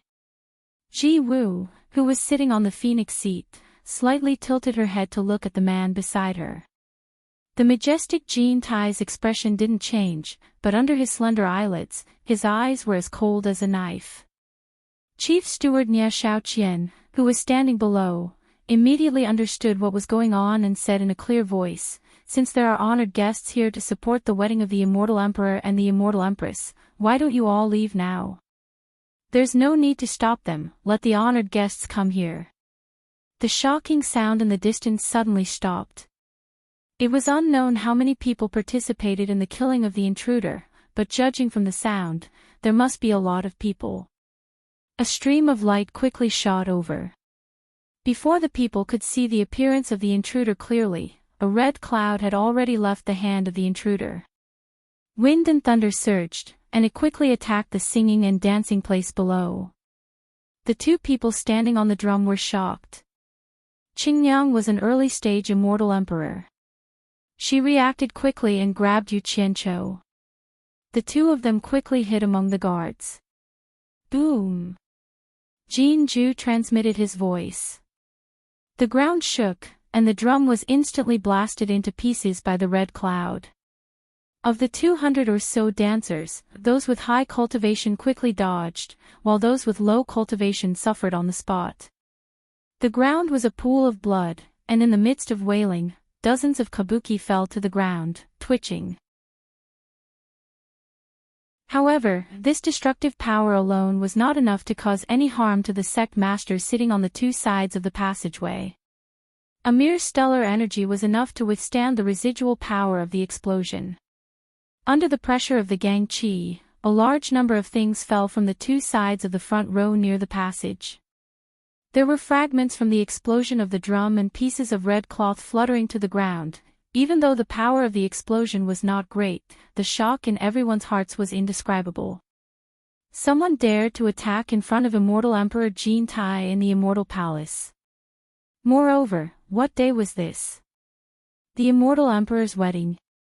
Who dared to forcefully interrupt the Immortal Emperor's wedding? Who was this arrogant to such an extent? Was he not afraid of death? Everyone slowly raised their heads to look at the sky in indescribable shock. On the vast golden plaza, on the left and right sides of the Immortal Palace, there were two towering golden pillars that were tens of meters in diameter. The newcomer stood with his hands behind his back at the top of the towering golden mountain on the right. His skinny body was covered in a green robe. As the wind blew, the hem of the green robe fluttered in the wind. His eyes were bright and full of expression as he calmly scanned the area below. His gaze swept past Yu Qianzhou without stopping. He ignored everyone else and directly stared at the extremely eye-catching man sitting high up on the steps. Jin Tai only glanced at him indifferently. Then, he leisurely closed his eyes. Light flickered in and out of his eyes. It was as if he did not care about the newcomer at all. His temperament was as steady as a mountain. As expected of the immortal emperor who had ruled the immortal world for so many years, he never lost the aura of an emperor. Sure enough, it was him, Yu Qianqiu, who was dragged into the crowd by Qingyang, looked at the person standing on the top of the immortal palace. The expression on his face was very interesting. He did not expect this person to come. He couldn't help but bitterly smile in his heart. Others might not know why the old man broke the drum as soon as he arrived, but how could he not know? With the old man's arrogance, it was obvious that he felt ashamed of his disciples' actions. But he didn't know if the old man came for him or if he knew that there was a show here and wanted to fight. Yu Qianqiu then looked around worriedly, especially at the large number of experts standing on the steps. He couldn't help but sigh in his heart again. The old man's style of doing things really couldn't be judged by ordinary people's thinking. He was too straightforward. Another dazzling appearance. In his dictionary, the word low-key didn't seem to exist. The person who came was his master, Bai Changchun. The originally leisurely white-robed scholar in front of the window of the immortal palace froze when he saw the person who came. His eyes immediately narrowed. Bai Qi didn't expect Bai Changchun to still be alive. He didn't expect Bai Changchun to be able to come out alive after being seriously injured by him and escaping into the forbidden area of the underworld. What's more, he didn't expect Bai Changchun to appear in front of him in this kind of situation. After carefully looking at the other party, he found that the other party's cultivation had already risen to the late immortal emperor stage. Bai Qi's pupils shrank and he coldly snorted in his heart. This person's cultivation had improved so quickly and he also had a grudge against him. This person couldn't be left alive. Emperor of the underworld Bai Qi's killing intent had already been ignited, and a faint killing intent had already gathered in his eyes. Lu Yanqing was naturally not unfamiliar with Bai Changchun. She thought that she had seen wrongly. Why would Bai Changchun appear in this place at this time? However, whether it was his appearance or demeanor, he was undoubtedly that person. Regardless of whether it was his bearing or demeanor, he did not lose the slightest bit of his former self. He was like a blade that had been unsheathed. The more he sharpened it, the sharper it became. He still did not hide his sharpness at all. Looking at Bai Changchun, who was at the peak of Huabiao, and now they met here, Lu Yanqing couldn't help but feel a lot of emotions, from the world's #1 expert who deterred the world, to the underworld royal palace in the underworld to challenge the emperor of the underworld, and now to the immortal emperor's wedding ceremony, where many experts gathered. This person's life was really amazing even for a woman like her. It was always so magnificent. He was like a raging great river, and no matter how strong the obstacles were, he would rather have the torrential waves overflow to the heavens, and he would continue to roll forward, break through everything, and never stop. In the end, he would rush to the sea that belonged to him, and no one could stop him. He was here. What would he do now that he was here? The haze on Air Shuajuan's face instantly dispersed, and his eyes bloomed with an inexplicable light of surprise, as if he saw the hope of breaking out of this hopeless situation. As soon as he turned around, he met Ji Wu's astonished gaze, and they both looked very surprised. Exujun, Ji Wu, and Lu Yanqing all turned to look at Yu Qianqiu, who was well dressed and dressed like a dog. All three of them knew that Bai Changchun and Yu Qianqiu were master and disciple, and they all wondered if Bai Changchun's arrival had anything to do with Yu Qianqiu. Everyone present looked at immortal Emperor Jin Tai, who was sitting on the throne. Not only did someone disrupt the wedding ceremony, but he also killed the people of the immortal palace in front of him. This was tantamount to publicly slapping Jin Tai in the face. However, this person dared to make such a ruckus and come all the way here. Naturally, his ability was not to be underestimated. They didn't know how immortal Emperor Jin Tai would deal with this. Perhaps today's wedding ceremony would no longer go smoothly. At the same time, what made everyone curious was where this strong person came from. Why had they never seen him before? How dare he come here to make trouble?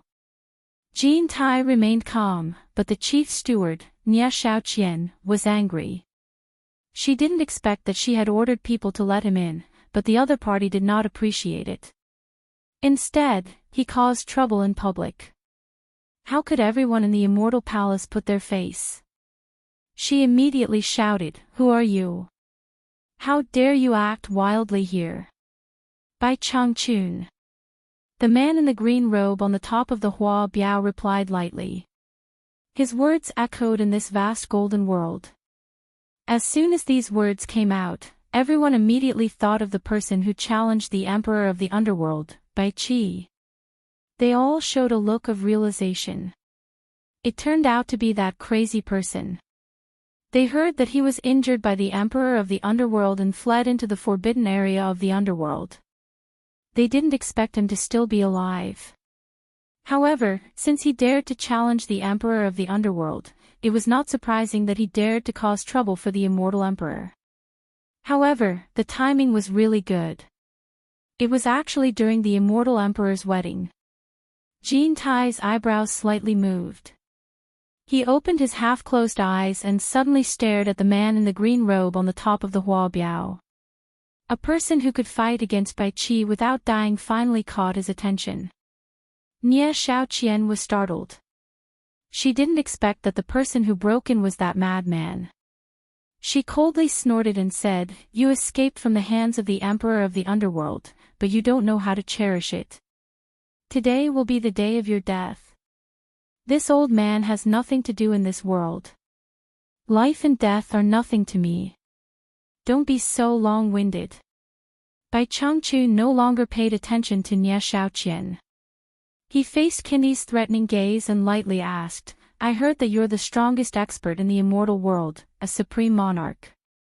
Now it seems that you really have the bearing of an emperor." Jean Tai. There is no need to send others to death. Do you dare to fight me? As soon as these words came out, everyone was speechless. This madman challenged the Emperor of the Underworld last time. This time, he really came for the Immortal Emperor. Wang Qing, who was looking at the top of the Hua Biao, slowly closed his eyes. He sighed slightly in his heart. It was not because he felt sorry for Bai Changchun, but because he was ashamed of his hesitation. Ever since he was defeated by Jean Tai, the shadow of defeat had been left in his heart. This time, he came with the six-dragon snow-blue sword.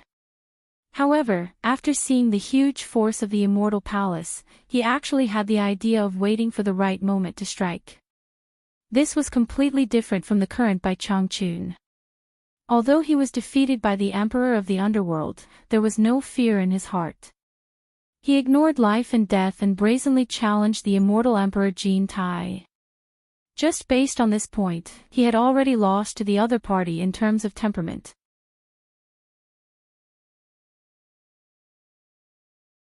Chapter 1086. How dare you? How dare you? They were eager to show their loyalty but did not know the immensity of heaven and earth. A large group of people flew out from below, and in the blink of an eye, thousands of people jumped out. They were all frogs at the bottom of the well, thinking that they were the biggest nobodies in the Immortal Palace. Protecting the dignity of the Immortal Palace was secondary, and they wanted to take the opportunity to show their strength to their superiors. The sect leaders shook their heads secretly. Did they really think that the other party wouldn't dare to kill them in front of the Immortal Emperor? However, no one in the entire Immortal Palace, from Grand Elder Jean to the experts below, said anything to stop Bai Changchun. Obviously, they wanted these people to test Bai Changchun's strength. Seeing so many people rushing over recklessly, Bai Changchun was not a soft-hearted person. He immediately snorted coldly, "Grand Elder Jean. I overestimated you. You actually sent these ignorant pawns to their deaths." His green robe that was fluttering in the wind suddenly froze and slowly drooped down. His right hand, which was behind his back, was raised in front of his chest. His 5 fingers formed the shape of a flower, and a light ball the size of an egg spun rapidly. As the spinning light ball grew larger and larger, the thousands of golden-robed guards felt that something was wrong before they could make a move. They saw that with the light ball and Bai Changchun's palm as the center, the airflow between heaven and earth from all directions was rapidly gathering toward the light ball. These people in the air immediately felt as if they were in a hurricane, and they were forcibly sucked in by the strong airflow. In fact, not only them, even the immortal palace guards with shallow cultivation in the square below could not stand still. They felt as if they were about to be swept away by the airflow. At this time, a strange phenomenon appeared in the air. The thousands of people who were originally rushing to attack Bai Changchun had now changed their direction and were desperately flying away in the strong wind, trying to escape the strong suction of the strong wind. Their movements were abnormally strenuous and slow. What kind of spell was this? The experts all around stared at the light ball and Bai Changchun's hand that had become larger. Those who had seen Bai Changchun use the lost immortal finger looked worriedly at the people in the air who wanted to escape but could not do so after a long time. At this time, the originally solemn wedding ceremony became abnormally chaotic under the strong airflow. Nie Xiaoqian's expression changed slightly. If so many people from the immortal palace were to die at the wedding, how could the immortal palace bear it? One had to admit that those who were eager to show off had made the right bet. Although their lives were worthless to the immortal palace would not sit back and watch them get into trouble on such an occasion. Nie Xiaoqian glared at the 6 people standing below and shouted, "Where are the law enforcement team? Capture this madman alive or dead." Among the 6 commanders standing below, Gao, who was in charge of the law enforcement team of the Immortal Palace, quickly walked down a flight of stairs. He waved his hand and pointed at Bai Changchun, who was standing on the platform, and shouted with a solemn expression, "Law enforcement team. Kill without mercy." As soon as he gave the order, countless streams of light flashed from all directions. And Gao himself took the lead and charged toward Bai Changchun. "Good!" Bai Changchun shouted decisively. It was as if he had no interest in dealing with these small fries. They were the ones he was waiting for. The ball of light in his hand had already condensed to the size of a wash basin. He stood on the platform and spun rapidly with the ball of light, turning into a ball of clear shadow. He had also used all his hands, and his 10 fingers quickly interspersed with the wash basin-sized ball of light. In an instant, the surface of the golden pillar flower burst forth with an intense radiance. Countless finger-sized rays of light rapidly burst forth, and like a dense rain, they splashed in all directions. Almost at the same time as Bai Changchun made his move, Yu Qianqiu cursed inwardly. This old man might not even recognize his own family when he was angry. One of his wrists was still being held by Qingyang. He immediately shook his hand and anxiously transmitted his voice, "Run. It'll be too late if we're too late." The two of them had more or less developed some tacit understanding during this period of time. Qingyang could feel the fear in his heart and subconsciously chose to believe him. Without another word, she dragged him and fled with all her might. However, the speed at which the two of them fled was ultimately not as fast as the killing speed of the lost immortal finger. Otherwise, with Greycloud Xayan's cultivation, he would not have been unable to escape. An earth-shattering scream rang out from behind them. The 2 people who were running away turned around to look, and their faces were instantly filled with terror. They saw blood blooming in the sky like rain, and within the blood blossoms, there was a sharp light that was as short and sharp as bullets that had yet to fade. Seeing the dense rays of light rushing toward them, Yu Qianqiu cursed Bai Changchun in his heart. This was 2F** King ridiculous. He clearly knew that he was here, but he still attacked indiscriminately. It seemed like this old man knew that he had the ability to escape, so he only cared about killing to his heart's content. He didn't care about his disciples' feelings at all. However, the key point was that he didn't want to abandon Qingyang and escape alone. The two of them had interacted for a period of time, and he discovered that this woman was actually a warm person on the inside. She wasn't a bad person, and it would be a pity if she died for nothing. However, the time they had interacted with each other was not enough for him to trust her enough to bring her back to Utopia. Qingyang was clearly shocked by the destructive power of the lost immortal finger, but she rarely left the paradise immortal realm. In addition, she was dancing at the Celestial Emperor's wedding. Aside from dancing accessories, she didn't have anything else on her. Thus, she didn't have any treasures that could block the attack. Even at such a critical moment, she still didn't abandon the burden that was Yu Qianqiu. Instead, she did her best to drag Yu Qianqiu along with her. As the saying goes, good will always be rewarded. This scum, Yu Qianqiu, often did things that were one-track-minded. Yu Qianqiu, who couldn't think of a way to satisfy both sides, waved his hand and released an expanding golden light. He hugged Qingyang's soft waist tightly with one arm, and the golden umbrella that emitted a golden brilliance protected the two of them. Even so, the dense and sharp lights were like a series of cannons. The two of them were sent tumbling along with the umbrella, and the golden brilliance of the golden umbrella gradually dimmed. Qingyang was a little surprised that Yu Qianqiu actually had a golden umbrella in his hands. However, she didn't think too much of it and thought that it was a gift from the Celestial Emperor.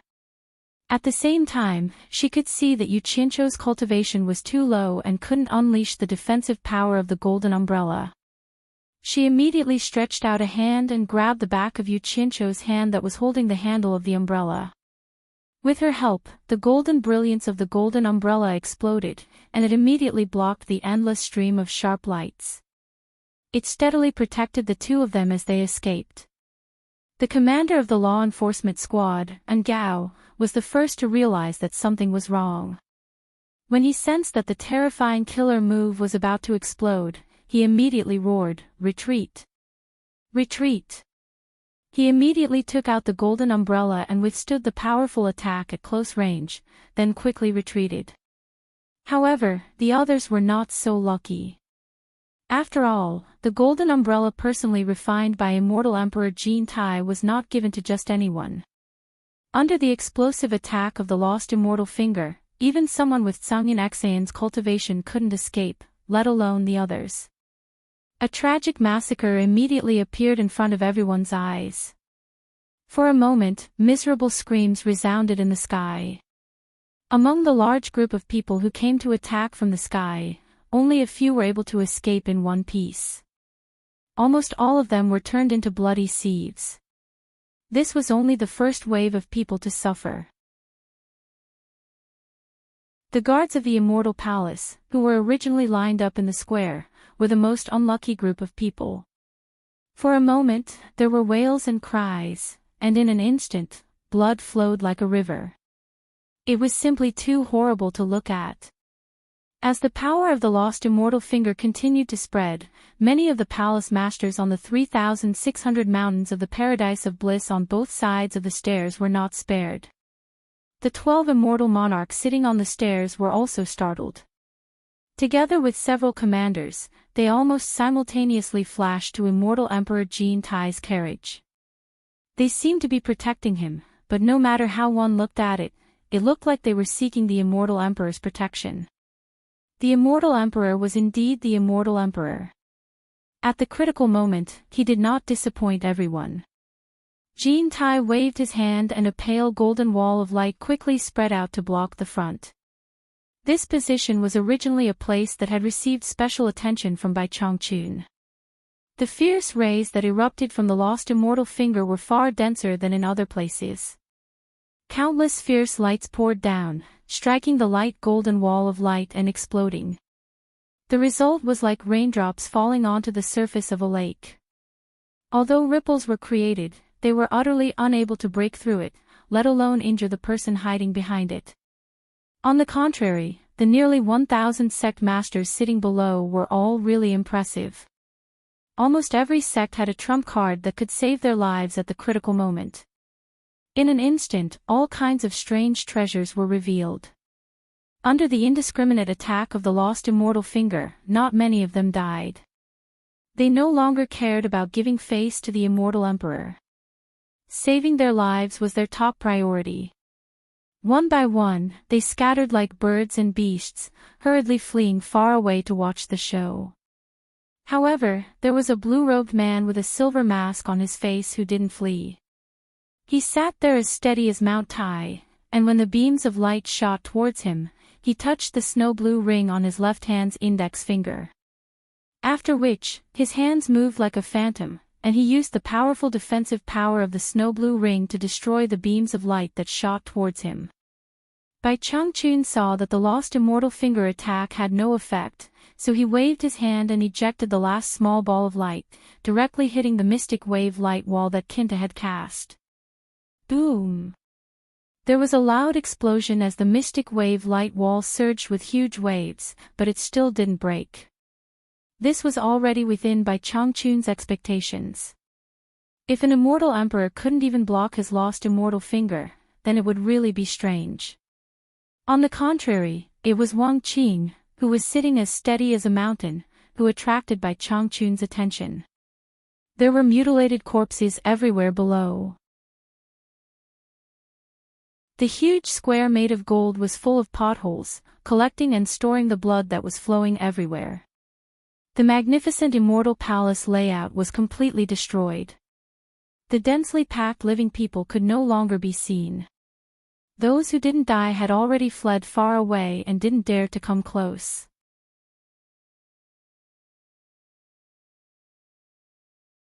Chapter 1087. Slaughtering people like weeds. What a powerful killer move. Qing Nyang, who was hiding in the golden umbrella in the distance, couldn't help but suck in a breath of cold air when she turned around. Her mind was filled with the scene of the explosion, the blinding light, and the miserable screams. Just thinking about the scene of flesh and blood flying everywhere made her scalp go numb. Then she looked back at Yu Qianqiu and asked curiously, "You told me to run before that person made his move. You seem to have known that there would be danger. Have you seen this killer move before?" Yu Qianqiu, who was hugging her soft waist, smiled bitterly. "Of course I have seen it before. I'm afraid no one in this world has seen it as many times as I have."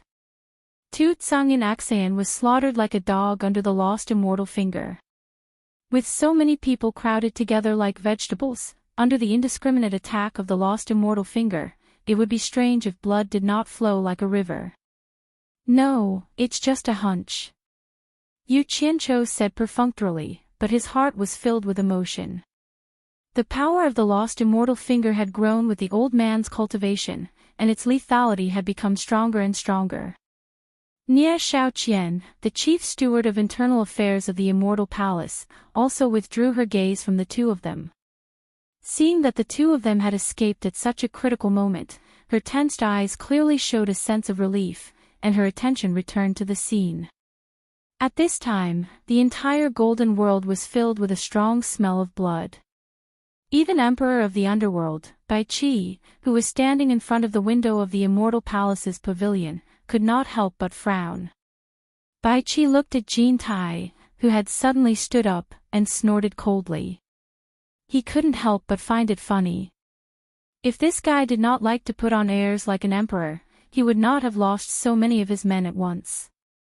What was the difference between this and letting others slaughter them? Immortal Crocodile Monarch, Ji Wu, and Lu Yanqing were all stunned. Although they knew that Bai Changchun was powerful, they did not expect that he would deal an unbearable blow to the entire Immortal Palace. Killing people like grass, he was indeed not a soft-hearted person. The two people in front silently exchanged glances and saw hope in each other's eyes.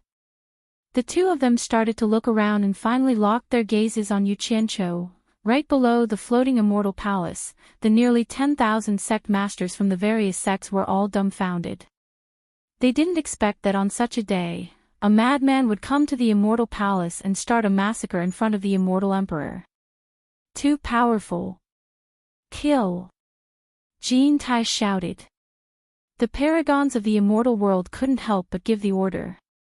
The entire vast golden world was suddenly filled with a murderous aura. Thousands of figures teleported from all directions almost without warning. They were the palace masters of the Paradise Immortal Realm who had luckily escaped from the sidewalks on both sides. They swarmed towards Bai Changchun like a swarm of bees. The entire square was instantly filled with loud rumbling sounds. All kinds of flowing lights interweaved and cut like a net. All kinds of treasures were launched at the same time, dazzling the onlookers. Everyone seemed to know that Bai Changchun needed time to prepare his lost immortal finger. This was no different from a sneak attack. 1,000 experts launched a sneak attack together, clearly not giving Bai Changchun a chance to cast his lost immortal finger. TSK. Jin Tai. Wait until I kill all your lackeys. Let's see how long you can hide. Bai Changchun, who was surrounded by 1,000 experts, let out an impassioned roar. The battle had almost reached its climax in an instant. The entire peak of Huabiao was surrounded by figures. Light and shadow intertwined. No matter how high the cultivation of the people outside was, they couldn't see the battle inside clearly. Loud sounds shook the entire immortal palace, and angry shouts resounded through the sky. People kept screaming as they were eliminated from the light and shadow. Those who fell to the ground either had their heads smashed, their chests punctured, or their entire bodies torn in half. There were even people who were constantly ejected from the battlefield who let loose thunderous roars of fury in the distance, and they revealed their true forms as immortal beasts. There were huge flying snakes, ferocious WIRMs, huge eagles with wings flapping, giant scorpions waving their pincers. Some flew in the sky, some swam in the water, some ran on the ground, and some dug into the ground. These fellows bared their fangs and ferocious faces revealed their true forms. They swayed their huge bodies and circled outside the fierce battle, looking for an opportunity to attack. These immortal beasts were tamed from young fierce beasts by the immortal palace for many years. It wasn't easy for them to reach their current cultivation. Most importantly, they were all immortal beasts that had reached the level of immortal Emperor Jin Tai. Seeing its comrades die one by one, a giant flood dragon with a pair of red eyes suddenly swung its huge tail. The huge tail covered in thick scales swept out, and with a boom sound, the huge Huabiao with a diameter of tens of meters collapsed with a loud rumble. As soon as the already scarred Huabiao fell to the ground, Bai Changchun suddenly shouted, "Evil beast, you're courting death." A green shadow shot directly from the surrounding crowd in the air. A giant eagle with wings flapping immediately swooped down. Its two sharp claws quickly clawed, causing the air to explode. The speed of the green shadow was even faster. Its figure flashed in the air and dodged. Its 10 fingers were like demonic claws, directly inserting into the giant eagle's claws that were covered in scales. Its arms grabbed the giant eagle's tree-like calf and twisted forcefully. Immediately, the crisp sound of bones breaking could be heard. As soon as the giant eagle let out a deafening scream, the skinny figure in a green robe immediately slammed into its abdomen. At the same time, he waved his palm. The palm carried a gust of wind that was like a knife, directly cutting the giant eagle's belly open. In an instant, a rain of blood poured down. Although the figure wrapped in a green robe was skinny, it was full of explosive speed. Go! With a sonorous roar, he flipped through the air at an incredible speed and kicked out violently from under the hem of his green robe. He directly kicked the huge body of the giant eagle and knocked over several of his companions in the air. This series of movements was so fast that it was almost completed in the blink of an eye, dazzling everyone who was watching. When everyone reacted from his movements, they saw that at the same time he kicked, the figure was already standing on the head of a giant scorpion, forcibly breaking off the giant scorpion's two huge pincers. Holding a pincer in each hand, he waved the huge pincer in one hand to smash away the giant scorpion's poisonous stinger that was madly stabbing at the head of the giant scorpion, while the other hand threw out a huge pincer to smash the giant golden-haired sky-drilling mouse that was shooting over, causing its brain to burst open, and it fell to the ground with a wail. The two pieces of the pincer had penetrated the head of the giant scorpion that was covered with carapace and inserted into its head. Before the green figure had landed on the ground, he had already waved his hand repeatedly, directly chopping off the huge heads of two immortal beasts, and casually threw them away to smash away another two huge fellows that were attacking from below. Bai Changchun rushed out of the encirclement and made a clean and neat move. The surrounding ferocious beasts were so scared that they did not dare to come close. The others gasped when they saw this. In the immortal underworld and netherworld, it was rare to see a guy who was so strong in close combat with his physical body. Moreover, it was such a skinny old man who looked so weak. It should be known that the cultivation of these immortal beasts was at least at the early stage of the immortal emperor. Because they were all domesticated and loyal to the immortal emperor since they were young, Jin Tai could be said to have used the largest amount of resources and did not hesitate to create them. Seeing Bai Changchun fighting a group of immortal beasts with the cultivation of the immortal emperor with his physical body, and slaughtering them with ease under such a dense attack, no matter which immortal beast encountered him, it would die miserably, like a piece of paper. How could everyone not be shocked? Even Jin Tai's expression changed slightly.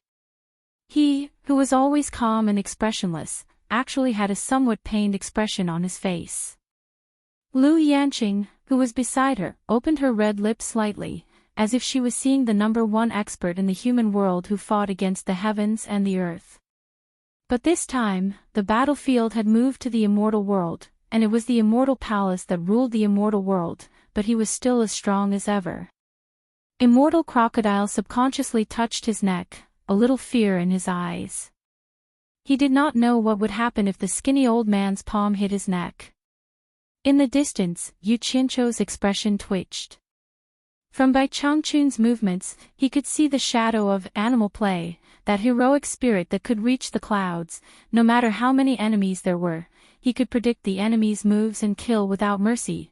Bang, accompanied by the sound of bones shattering. Bai Changchun's knee had already knocked against the forehead of the giant flood dragon that was sweeping across the room. The giant dragon's skull was broken, and blood and brain matter spurted out. Immediately, it let out a miserable howl. Bai Changchun snorted coldly, his hands grabbing the two fangs of the giant dragon. At the same time, his knees and hands exerted force, directly breaking the upper jaw and half of the giant dragon's head. The giant dragon's head, which was bigger than a big round table, was directly broken and turned upside down. It was a cruel and bloody scene. His green robe was stained with blood, and his murderous aura soared to the sky. Bai Changchun suddenly turned around, accompanied by a sonorous snort, his eyes like lightning staring at the group of immortal beasts behind him. The group of immortal beasts was actually frightened and flew back, but when they saw the immortal emperor's expression, they immediately rushed down with a deafening roar. Although the giant dragon under Bai Changchun was dead, it was not stiff. Although its broken head was pressed to the ground by Bai Changchun and could not move, its long tail subconsciously attacked. Bai Changchun sprang up and swept his arm. His 5 claws were like hooks, and they directly inserted into the tail of the giant flood dragon. He grabbed the tailbone and shook it casually. The giant flood dragon's huge body shook like a wave. All the bones inside were suddenly dislocated, and it could never move again. Whoosh! The air swirled in all directions, and the giant dragon's body was like a whip that was swung away by Bai Changchun. Bang! Bang! A few immortal beasts were hit by the big meat whip and flew away. Bai Changchun stood on the ground, swinging the big whip left and right, until the giant dragon's huge body was broken into pieces, and the other immortal beasts did not dare to come close. Then, he casually threw his hand, and his whole body teleported away. Jean Tai's eyes suddenly stared at the other side. The green robe that changed color was fluttering in the wind, and everyone's eyes were fixed there. Bai Changchun's eyes also stared at Jean Tai, and he lightly said, I originally thought that there were hidden dragons and crouching tigers in the immortal palace, and there were experts that could fight against me, but they are all not worth mentioning. Under my hands, they are all like chickens and dogs. I really can't enjoy myself. His eyes swept across the people around Jean Tai, and he loudly shouted, Jean Tai has no guts, and is called an immortal emperor in vain. Who dares to fight against this old man?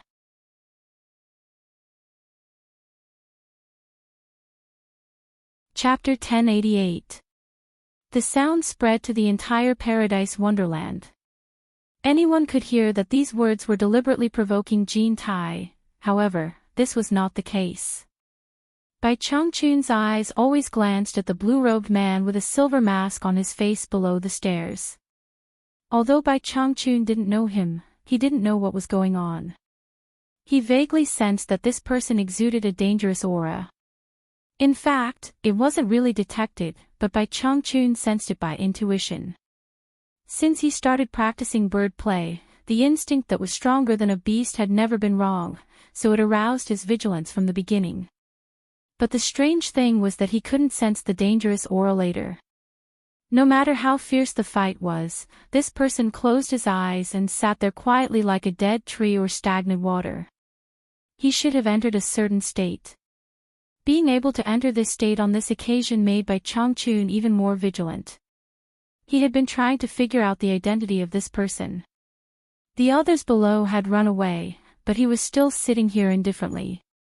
He didn't know if he was a trusted subordinate of the immortal Emperor Jean Tai. Although Bai Changchun was belligerent and arrogant, he was definitely not a fool. Otherwise, he would have been killed before he could even make a name for himself in the human world. The path that he pursued was not equivalent to throwing away his life in vain. There was no meaning in that. If he knew that there was a person who could make him feel dangerous, and he didn't keep vigilance, once he was killed by a sneak attack, it was equivalent to dying stupidly. It had nothing to do with others. If it wasn't so, he wouldn't bother to fight with these small characters at all. He would have directly made a move on Jean Tai. Because of this, Bai Changchun provoked him. If this person was Jean Tai's subordinate, Jean Tai, who had been using the lives of his subordinates as a test, would let this person make a move at this time.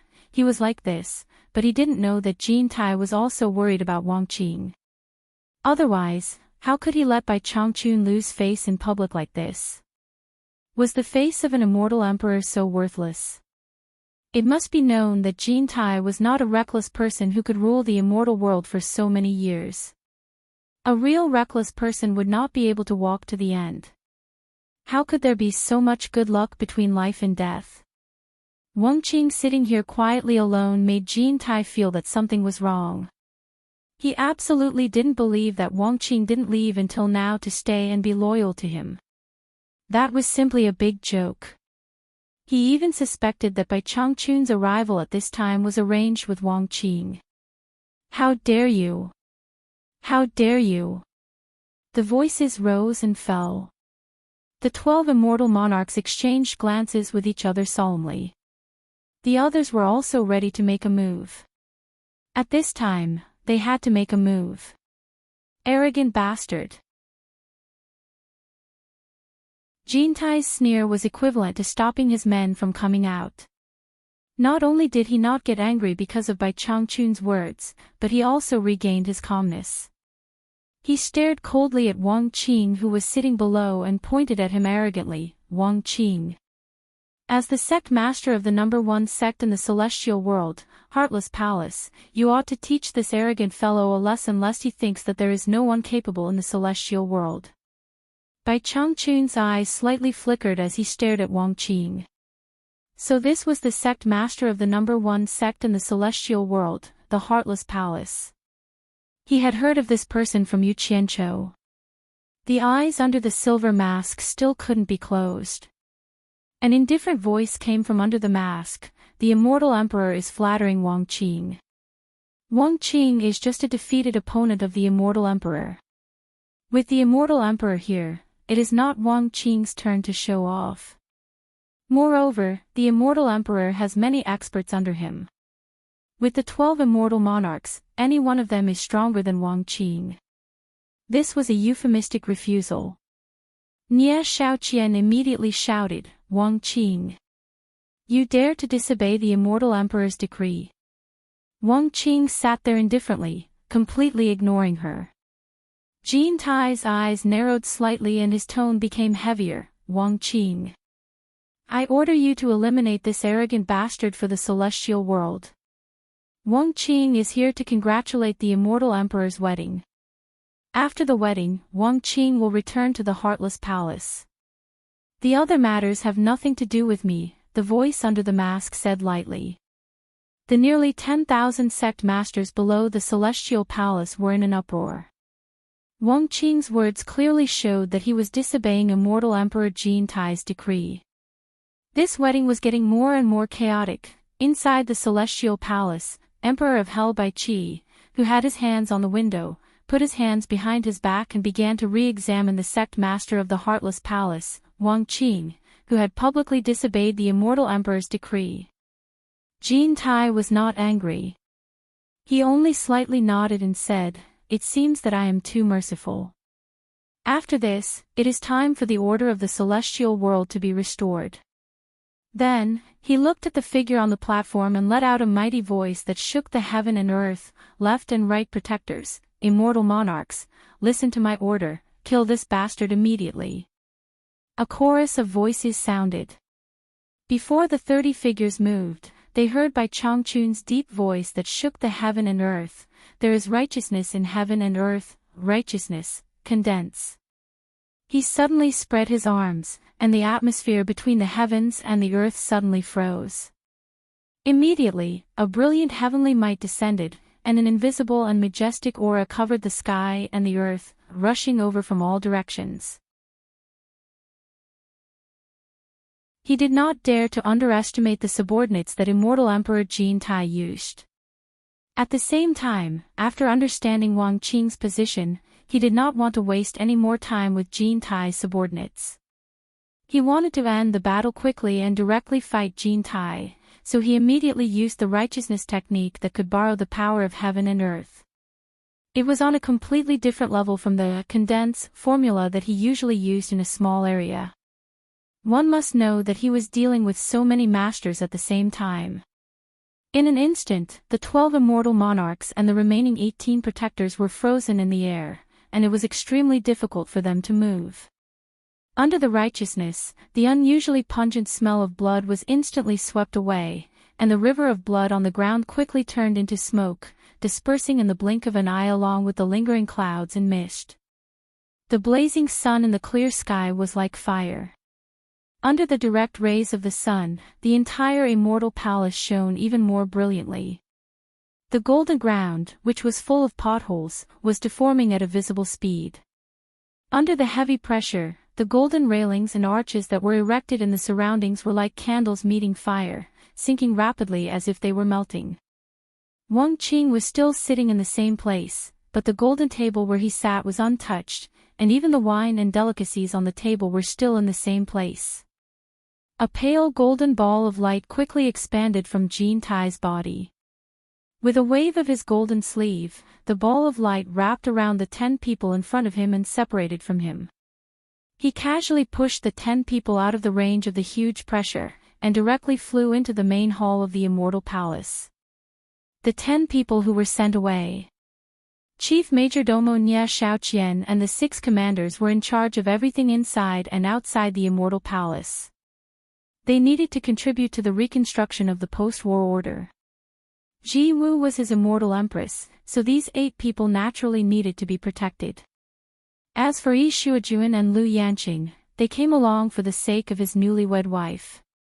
Jin Tai glanced at Wang Qing, who made him hesitate, and suddenly seemed to think of something. He slowly looked back in the direction of the pavilion of the Immortal Palace, and suddenly snorted coldly. He waved his sleeves, and the sunken golden ground quickly swelled back to its original state. Even the golden railings and arches that had melted under the heavy pressure were uprooted from the ground again, looking brand new. The nearly 10,000 sect leaders who were watching the battle on the ground were all silent, and their eyes were wide open. Immortal Emperor Jin Tai finally made a move, and this scene was not easy to see. Jin Tai waved his golden sleeves in the void, and the 12 immortal monarchs and the 18 protectors immediately felt the heavy pressure decrease sharply, but the pressure of heaven and earth was endless, and after a slight decrease, it instantly pressed down again. However, when they saw Jin Tai make a move, their confidence soared. All of them shouted loudly, and the 30 people began to rotate together, trying to resist the pressure of heaven and earth, but it was very difficult. Jin Tai immediately understood the intention of his subordinates. If they did not break this powerful pressure of heaven and earth, even if they made a move, they would only be a hindrance. In addition, there was also Wang Qing, who was plotting against them, below, so he waved his golden sleeves to help. The 30 people were able to use their strength to activate their cultivation, and finally, they rotated faster and faster, bringing with them the pressure of heaven and earth. The tens of meters in diameter under Bai Changchun's feet quickly became twisted. Bai Changchun was slightly surprised. After a short exchange, he knew that Jin Tai's cultivation was indeed much higher than his. At the same time, these people's method of breaking the pressure was also correct. If they continued to rotate, the condensed pressure would be stirred into a vortex, and there would be no way to use the pressure of heaven and earth to restrict their movements. The Celestial Emperor had not even made a move yet. In the distance, Yu Qianqiu, who was watching the battle, suddenly became nervous. He had already let go of Qingyang's arm, and both of his palms were clenched with purple flames. If anything went wrong, he would communicate with the heaven and earth to summon endless heavenly lightning to help. If it really came to that, he could not care less about the old man's displeasure if he interfered. Qingyang immediately felt his abnormality, and she looked at him suspiciously, not knowing what he was so nervous about. The name of the Celestial Emperor is indeed not in vain. Bai Changchun's hands quickly formed a series of hand seals, and he shouted, "Jin Tai! I want to see if you can save their lives from this old man's power of the heaven's grand art." The green sleeves fluttered, and the pressure of heaven and earth suddenly became extremely strange and domineering. Even the rays of light from the blazing sun were strangely twisted, and it was as if the world had changed. The pressure of heaven and earth instantly broke free from their control. The expressions of the 30 people changed dramatically, and they were almost scared out of their wits. The terrifying power had penetrated their pores in an instant, and it was unstoppable. It invaded their 7 orifices and internal organs, and it tore them apart. Jin Tai's expression changed dramatically, and in the blink of an eye, miserable screams resounded in the sky. The 12 celestial monarchs and 18 protectors instantly exploded into 30 clouds of blood mist, and they were all killed by Bai Changchun with a single move. Wang Qing, who was sitting cross-legged on the ground, was also unable to withstand the terrifying and strange power, and he had already teleported away. He stood at the highest point of the roof of the celestial palace, and his eyes under the silver mask looked down in bewilderment. The Emperor of the Underworld, Bai Qi, was also staring at Bai Changchun with narrowed eyes.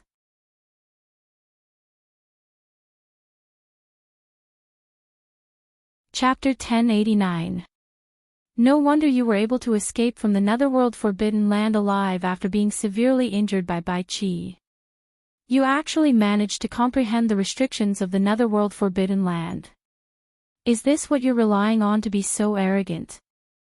Jin Tai sneered. Unfortunately, its power is far inferior to the real restrictions of the Ghost World Forbidden Land. It can't do anything to me. It could be seen that he had also tried to break into the Ghost World Forbidden Land, otherwise he wouldn't have been able to see through the mysteries of the Ghost World Forbidden Land. An uncontrollable majestic aura suddenly erupted from Jin Tai's body, covering the sky and covering the earth. Everyone in the sky and on the ground instantly felt the terrifying aura that made their hearts palpitate. Jintai's entire body was instantly covered in a layer of golden light, like a dream or illusion, majestic and awe-inspiring, like a god descending to the mortal world. Everyone knew that Jintai was about to officially make his move, and all eyes were focused on the two people in a stalemate. Yu Qianqiu was especially worried. In the strangely distorted space of the heavens, Bai Changchun's green robe was abnormally twisting and rolling, like boiling water. However, every slight change involved the strange power in the distorted space. Bai Changchun stared at Jintai, not the slightest contempt. The golden table and chair in front of Jintai instantly sank into the stairs, and with a majestic aura, he flicked his sleeves and stepped in the void, step by step, towards Bai Changchun, who was standing on the twisted table like a fried dough twist. The golden light on his body forced open the nearly distorted space around him. Humph! Bai Changchun let out a cold snort and waved his palm. His green robe sleeves billowed like waves, and Kintara's footsteps paused for a moment. The 2-meter-thick golden clouds around his body were immediately thinned by the strange twisting and dividing force. You really have some skill. Kinta's gorgeous golden robe trembled slightly, and the 2-meter-thick golden mist quickly condensed into a transparent, close-fitting golden light, like a golden armor attached to his body. Once again, he stepped into the air and closed in on Bai Changchun, but the speed of his footsteps was obviously a lot slower. Seeing that the opponent was getting closer and closer, Bai Changchun slowly clapped his palms together in front of Jintai. The green robe on his skinny body immediately swelled up like crazy waves, as if it would fly away from his skinny body at any time. Jintai's slow steps immediately became difficult to advance even half an inch. Everyone held their breaths as they watched the two men's every move. Although there wasn't a stormy battle, everyone knew that this peaceful scene contained great power. Ordinary experts wouldn't even have the qualifications to intervene. Behind the stalemate was endless danger. A single mistake could lead to death. This was a battle between experts. Inside the window of the pavilion of the Celestial Palace, the Emperor of the Underworld, Bai Qi, silently observed the subtle changes of the two people who were in a stalemate. On the top of the roof, Wang Qing, dressed in a blue robe, stood with his hands clasped behind his back. The eyes under the silver mask began to gradually close again. It seemed that he didn't want to care about anything in the outside world anymore. Yu Qianqiu clenched his fists tightly and did not even blink. He was so nervous that he did not even dare to breathe. Time flew by bit. The blazing sun was gradually setting in the west. Heaven and earth were quiet, without the slightest sound. Jintai, who couldn't advance even half a step, finally couldn't help but snort coldly. No wonder you dare to come and make trouble. Your methods are indeed extraordinary. Wait for me to break it with force. As soon as his voice fell, before the crowd could see how he attacked, they heard a loud boom sound. His arms shot out like cannons, and the whole celestial palace floating in the air trembled. The strangely distorted space was suddenly filled with a powerful burst of energy and expanded rapidly. Bai Changchun's face changed slightly. With his cultivation and the time he spent comprehending this way, it was impossible for him to control this huge force in an instant. The space set up by the all-heaven power dissolving technique immediately exploded in an uncontrollable disorder. Countless turbulence from the explosion cut through the air with a hissing sound, dissipating into nothingness in the blink of an eye. It was really broken by Jintai's forceful strength. At the same time when the all-heaven power dissolving technique was broken, the two men disappeared almost at the same time. Everyone's heart skipped a beat. The golden-robed figure flashed, and Jintai's speed was obviously faster. His 5 fingers grabbed at Bai Changchun as fast as lightning, like an eagle catching a chick. With his cultivation, if Bai Changchun was caught by him, he would be seriously injured even if he didn't die. However, Bai Changchun's reaction was not slow. Jintai's claw grabbed nothing but a disappearing shadow. What made everyone dumbfounded was that at the same time that Kintara's claw appeared out of thin air, a green-robed shadow appeared behind him. The shadow had not yet completely appeared, but the shadow of a fist was like a collapsing mountain. Bang! It directly hit Kintara's back, hitting him solidly. Kintara immediately flew out violently. This sudden scene almost made everyone's jaws drop. The result was too different from what they had imagined. Jin Tai's cultivation and speed were obviously higher than Bai Changchun's. Why did it seem like he was going to be beaten by Bai Changchun? It didn't seem like something the superior Jin Tai would do. From the window of the pavilion of the Immortal Palace, Bai Qi, who saw Jin Tai being sent flying, couldn't help but reveal a mocking smile. He had the mentality of watching a show. Why did Jin Tai suffer a loss? Perhaps only he, who had fought with Bai Changchun, knew the reason best. Bai Changchun's reaction could be said to be extremely fast. Often, before you made a move, he had a premonition of what you were going to do next. If it wasn't for his speed that was far beyond Bai Changchun's, it would be difficult for him to hurt him at that time. Although Bai Changchun's cultivation was not as good as Jin Tai's, the power of this punch was not small. Ah! Jin Tai was hit and let out a muffled groan. He himself suffered this punch inexplicably. He thought that he had been careless just now. Immediately, he disappeared into thin air again. In a flash, he teleported back and furiously slapped out a palm. It seemed that he couldn't wait to directly smash Bai Changchun into a meat patty. However, when he struck out with his palm, he discovered that he had struck another shadow. He immediately sensed that something was amiss. There was a loud bang behind his left ear almost at the same time, and he was once again sent flying in a daze. This time, he was not so lucky. He was far more embarrassed than last time. Not to mention that his left ear was kicked by Bai Changchun, the dignified golden crown on his head was directly sent flying away, clanking noises as it fell in the distance. Looking at the disheveled Jin Tai being kicked away, there was a sudden uproar. Could it be that Jin Tai's era in the immortal world was about to end? F***ck. In the distance, Yu Qianqiu was so shocked that he burst out with a curse.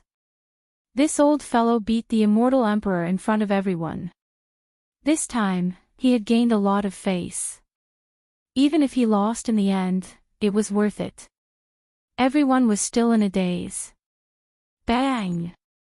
Bai Changchun roared and disappeared from everyone's line of sight. He began to take the initiative to attack. Because he was defeated by the underworld king Bai Qi before, it left a shadow in his heart. He was truly shocked by Bai Qi's super speed, so he was wary of the equally famous immortal emperor Jin Tai. However, after 2 successful attacks, Bai Changchun understood that Jin Tai's speed was far inferior to Bai Qi's. Otherwise, he wouldn't have been humiliated in front of everyone. He immediately decided to go all out. Bang, bang, bang! A series of explosions mixed with Jin Tai's shameful and angry shouts caused the entire floating immortal palace to violently shake. The golden and azure shadows were so fast that it left people speechless. The entire square was filled with the shadows of the two of them. The two of them crazily intertwined with each other as they furiously fought. For a moment, killing intent soared to the sky, and a whirlwind swept away the clouds. The powerful aura almost forced the people in the distance to close their eyes. Wherever the two of them fought, they destroyed everything. The vast golden plaza had already become a mess. Huge craters could be seen everywhere in the blink of an eye. Large gold decorations that were originally on the plaza were constantly being twisted and sent flying everywhere. The two of them broke through gold like it was a piece of paper. They had super destructive power. Not long after, everyone vaguely noticed something strange from the movements of the two. Every time the two of them fought, the golden figure would stagger again and again as if it was being punched, kicked, kneed, and elbowed by the azure figure. It was as if it was beaten to the point where it didn't even have the strength to fight back. Everyone couldn't help but look at each other. Was this really the aloof immortal emperor? The muscles on Yuchincho's face twitched as he laughed foolishly. He almost applauded. He didn't expect this old man to be so tough. Hi! A roar resounded through the heaven and earth. The disheveled Jin Tai suddenly broke away from the battle and instantly distanced himself from Bai Changchun. Bai Changchun also violently retreated. One of the two of them floated on one end of the square while the other floated on the other end, staring at each other from a distance. Jin Tai's body flashed with a golden light and he turned back into the incomparably dignified immortal emperor. His eyes were about to split open as he stared at the distant Bai Changchun. After being beaten up by the opponent for a while, he regained his senses. After a moment of reflection, he discovered that he was really muddle-headed from anger. He clearly knew that the opponent was extremely strong in close combat, but he still gave up his advantage to fight in close combat. Wasn't this just seeking humiliation? In fact, this matter was the same no matter who it was. Those who were used to being high and mighty would naturally subconsciously want to fight back when they were suddenly punched and kicked in public. If they didn't suffer losses, they wouldn't reflect on their own mistakes. If they won, they would think that they were strong. Bai Changchun, on the other hand, felt that his hands, feet, elbows, and knees were faintly numb. He was inwardly shocked at Jin Tai's powerful physical defense. Most ordinary deity realm experts probably wouldn't be able to withstand so many heavy blows from him, right? After hitting Jin Tai several hundred times, he still didn't cause any serious injuries. There was no point in continuing to fight like this. He wouldn't be able to defeat Jin Tai even if he used up his cultivation. If he continued to fight like this, he would definitely be at a disadvantage. Thus, he took the opportunity to stop. Good. Good. Good. Jin Tai said good 3 times in a row. It could be said that he was so angry that he laughed. He floated in the air and opened his arms. With an imposing manner that seemed like he was embracing the heaven and earth, he said in a clear voice, "The sky of the immortal world is my sky. The land of the immortal world is my land. No one can take it away. This immortal palace is my world. In my world, anyone who dares to offend me will be punished."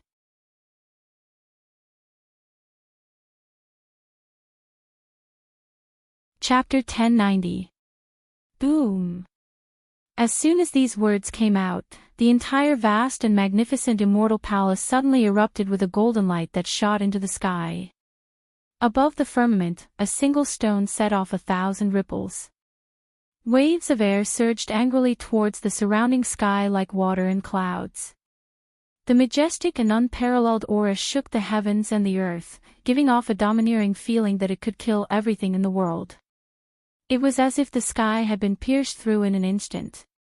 Those sect leaders who were originally standing at the edge of the immortal palace to watch the show from afar were all shocked. The domineering powers suddenly erupted in front of them, and it was too late to dodge. Almost all of them desperately pushed out their palms in an attempt to resist the majestic and unparalleled aura that was rapidly rushing towards them. Boom, boom, boom. A series of explosions rang out around the immortal palace, mixed with countless screams.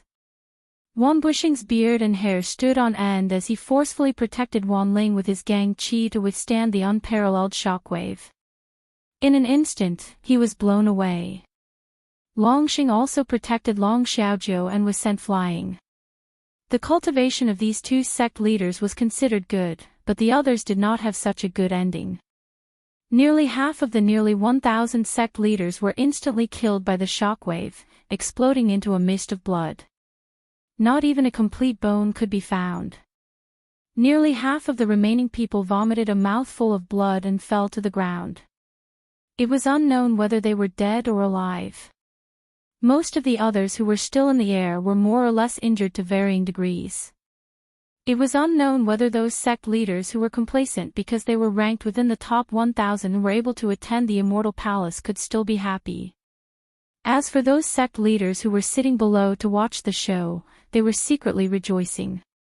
They deeply felt that in life, there were gains and losses, and they could not be forced at all.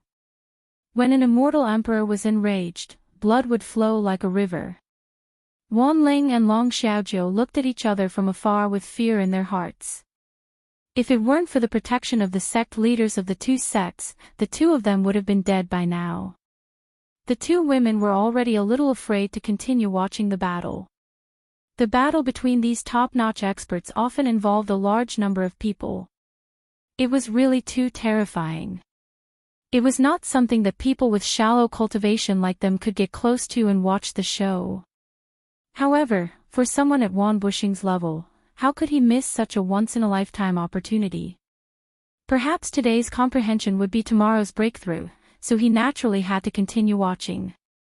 Moreover, the closer he got, the better it would be, because he would be able to see more clearly.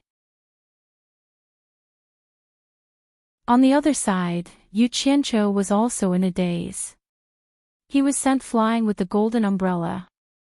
Fortunately, the golden umbrella was controlled by Qin Yang, who had reached the early stage of the Immortal Emperor stage. Otherwise, even if he didn't die, he would be heavily injured. The golden light soared into the sky and quickly shrunk back to envelop the Immortal Palace. The entire vast Immortal Palace seemed to have been covered by a transparent glass bowl in an instant. As soon as the surrounding aura shrunk back, Yu Qianqiu couldn't wait to get closer to Qin Yang. Otherwise, with his cultivation, he wouldn't be able to see too far away. However, Qin Yang refused to let the two of them take the risk. The people inside the Immortal Palace didn't suffer any injuries. They only felt that the entire Immortal Palace and Jin Tai had become one. The air was filled with Jin Tai's unquestionable majestic aura. Jin Tai's every move affected everything in the Immortal Palace, as if he could decide the life and death of anyone in an instant. At this moment, the people inside the glass bowl finally understood Jin Tai's bold words. It was really like what he said. This Immortal Palace is my world. In my world, anyone who dares to offend will be punished. Wang Qing, who was standing at the top of the Immortal Palace, still had an indifferent look. Even after such a huge change, he still couldn't open his eyes under the silver mask. Behind the window of the pavilion, the barefooted emperor of the underworld, Bai Qi, looked at Jin Tai who was floating in the air. His eyes flashed, and then he stared at the motionless Bai Changchun with an expression that said, "Let's see if Bai Changchun can handle this or not." They could only feel the endless pressure from Jin Tai in their hearts, but they didn't know that Bai Changchun's entire body was enduring the endless pressure. The huge pressure made it hard for him to move, and he had to summon all of his cultivation to resist. Jin Tai waved his sleeves, and the golden plaza that was almost completely destroyed by the fierce battle was instantly restored to its original state. Then, he grabbed the air, and Bai Changchun, who was suffering under the heavy pressure, couldn't bear it anymore. With a pu sound, he spat out a mouthful of blood. The blood instantly turned into a red mist under the heavy pressure. His entire body was like a shooting star that was pulled over by Jin Tai. He didn't have the slightest ability to resist at all. "How dare you? You dare to blaspheme this lord, do you know your crime?" Jin Tai's majestic voice reverberated in the world. His grand golden robe with dragons coiling in the sea of clouds shined with a brilliant light. The majesty of an immortal emperor reappeared in the paradise wonderland. Bai Changchun, who felt as if he was carrying an iron mountain, slowly raised his head and said with great difficulty, "Ridiculous. How dare you? Under this lord's control, kneel and reply." Jin Tai waved his finger, and Bai Changchun's body fell to the ground with a whoosh sound. With a loud bang, the entire immortal palace slightly trembled. Bai Changchun's feet sank deep into the ground, and he spat out another mouthful of blood. However, he stubbornly resisted and didn't kneel. The spectators were secretly frightened. They didn't expect immortal Emperor Jin Tai to be so powerful. Once he got serious, Bai Changchun, who seemed to be strong earlier, didn't even have the ability to resist. In the blink of an eye, Bai Changchun's life and death were in the hands of Jin Tai. The reason why Jin Tai didn't kill him. Everyone could see that Jin Tai obviously wanted to restore his lost face in front of everyone, and he wanted to restore the supreme majesty of an immortal emperor. At this time, Jin Tai had an aloof appearance as he looked down at the people below, and he indifferently said, "Can't you borrow the power of the heaven and earth to fight against this lord? In my world, don't even think about using the power of the heaven and earth. Quickly kneel down and apologize. Maybe this lord will let you go and grant you a quick death." Yu Qianzhou, who had finally convinced Qingyang to come closer, saw this scene, and his eyes widened in anger. He was about to summon his purple flames to attack Bai Changchun, but he saw two black and white yin-yang fishes coming out from Bai Changchun's body, and he couldn't help but be startled. "You alone cannot decide this old man's life and death." Bai Changchun coldly snorted. The yin-yang fishes that were circling around him slowly lifted him up, and he pulled his feet out from the ground and flew towards the sky. Jin Tai's expression slightly changed, and he finally stopped putting on the smelly airs of an immortal emperor. A giant golden hand suddenly appeared behind him, and without any hesitation, it directly grabbed forward. At this time, the yin-yang fishes suddenly turned into a black and white Tai Chi light ball, and Bai Changchun was protected within it. The giant golden hand grabbed both the ball and Lu Ming, and it seemed as if it wanted to directly crush them. One movement separates yin and yang, like a seal, don't move the universe. Bai Changchun's sonorous voice slowly flowed between heaven and earth, and within the sonorous voice was an unending gentleness. The yin-yang Tai Chi light ball immediately began to revolve freely, and it wrapped around Bai Changchun, who was moving in a strange and slow manner. The giant golden hand was unable to grab the ball of light, and it clenched into a giant fist, and began to wildly beat at the Tai Chi light ball. A series of rumbling sounds rang out, and although the movement and momentum seemed astonishing, in reality, it didn't affect Bai Changchun in the slightest. The ball of light was slippery, and no matter how powerful the fist was, the golden fist would always slide past the ball of light. Even if the fist hit the ball, it would feel as if its strength was lost, and it would be bounced back by a powerful elastic force. After a while, Jin Tai was a little angry. No matter how he attacked, no matter how much pressure he exerted, he couldn't do anything to the ball of light. In a fit of anger, he personally rushed over, punching, kicking, slashing, and grabbing. He almost pounced on it and bit it with his teeth. Inside the attic, Emperor of the Underworld, Bai Qi, looked at Bai Changchun with a serious expression. He knew how powerful Jin Tai's power was, and it was several times stronger than his own. It was not easy to resist, but he didn't expect that Bai Changchun could so easily resolve it.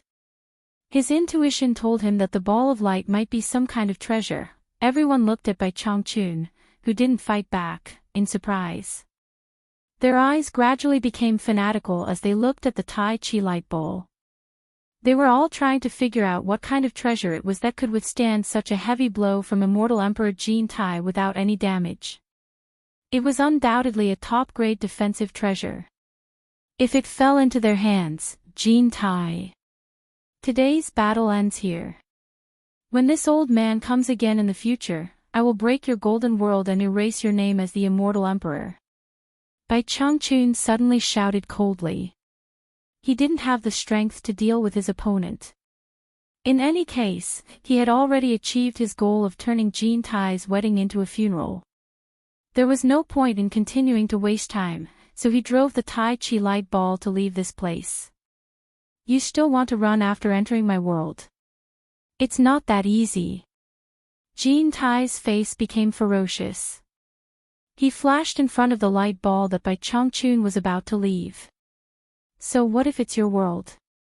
Bai Changchun's expression was indifferent, could it be that your destructive power is stronger than the heavenly enchantment? This old man treads on yin and yang, creating thousands of creations, and is as unmoving as the universe. What can you do to me? If this old man wants to leave, who can stop me? What a big tone. Jean-Tai sneered and waved his hand. His 5 fingers formed into a claw and grabbed the ground. The entire floating immortal palace in the sky trembled, and a big bulge appeared on the ground made of gold, growing higher and higher. Suddenly, a staff overflowing with golden light broke out of the ground and directly fell into Jean-Tai's hand. Bai Changchun looked at the staff in his opponent's hand and his pupils shrank. He slowly nodded and said, "It seems that this should be your special treasure." Jean-Tai didn't say a word. His staff carried the sound of wind and thunder, breaking through the void. However, the result was no different from before. No matter how good his staff was, no matter how much power he exerted, it was difficult to hit the opponent. His staff always slid away. Even if he hit the opponent, the rebound force was greater. At this moment, he finally understood that the ball of light that was neither black nor white could not be destroyed by brute force. Seeing that he could not think of a way to stop the other party from escaping, he anxiously stared in the direction of the immortal palace, gritted his teeth, and shouted, "Bai Qi! If we don't get rid of this monster today, he will be a threat to us in the future. How long do you want to watch the show?"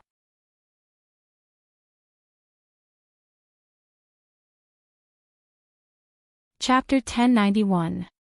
Hearing this, everyone was shocked. Bai Qi? Which Bai Qi? Was the Emperor of the Underworld Bai Qi also here? Was the Emperor of the Underworld Bai Qi watching the show from the sidelines? Everyone thought about it again.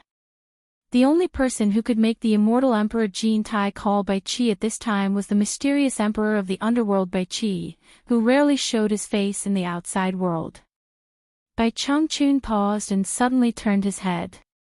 Everyone's eyes followed Jean-Tai's gaze. At this moment, everyone realized that behind the latticework window of the attic, there seemed to be another white figure standing there. Suddenly, everyone's eyes moved slightly to the smooth golden wall next to the window. They saw a white hand with slender fingers cut through the golden wall like a knife cutting through tofu. Then, another hand came out. The 2 hands moved to the left and right, and the thick golden wall was pulled apart like a curtain of beads. The soft, mud-like opening appeared on the wall.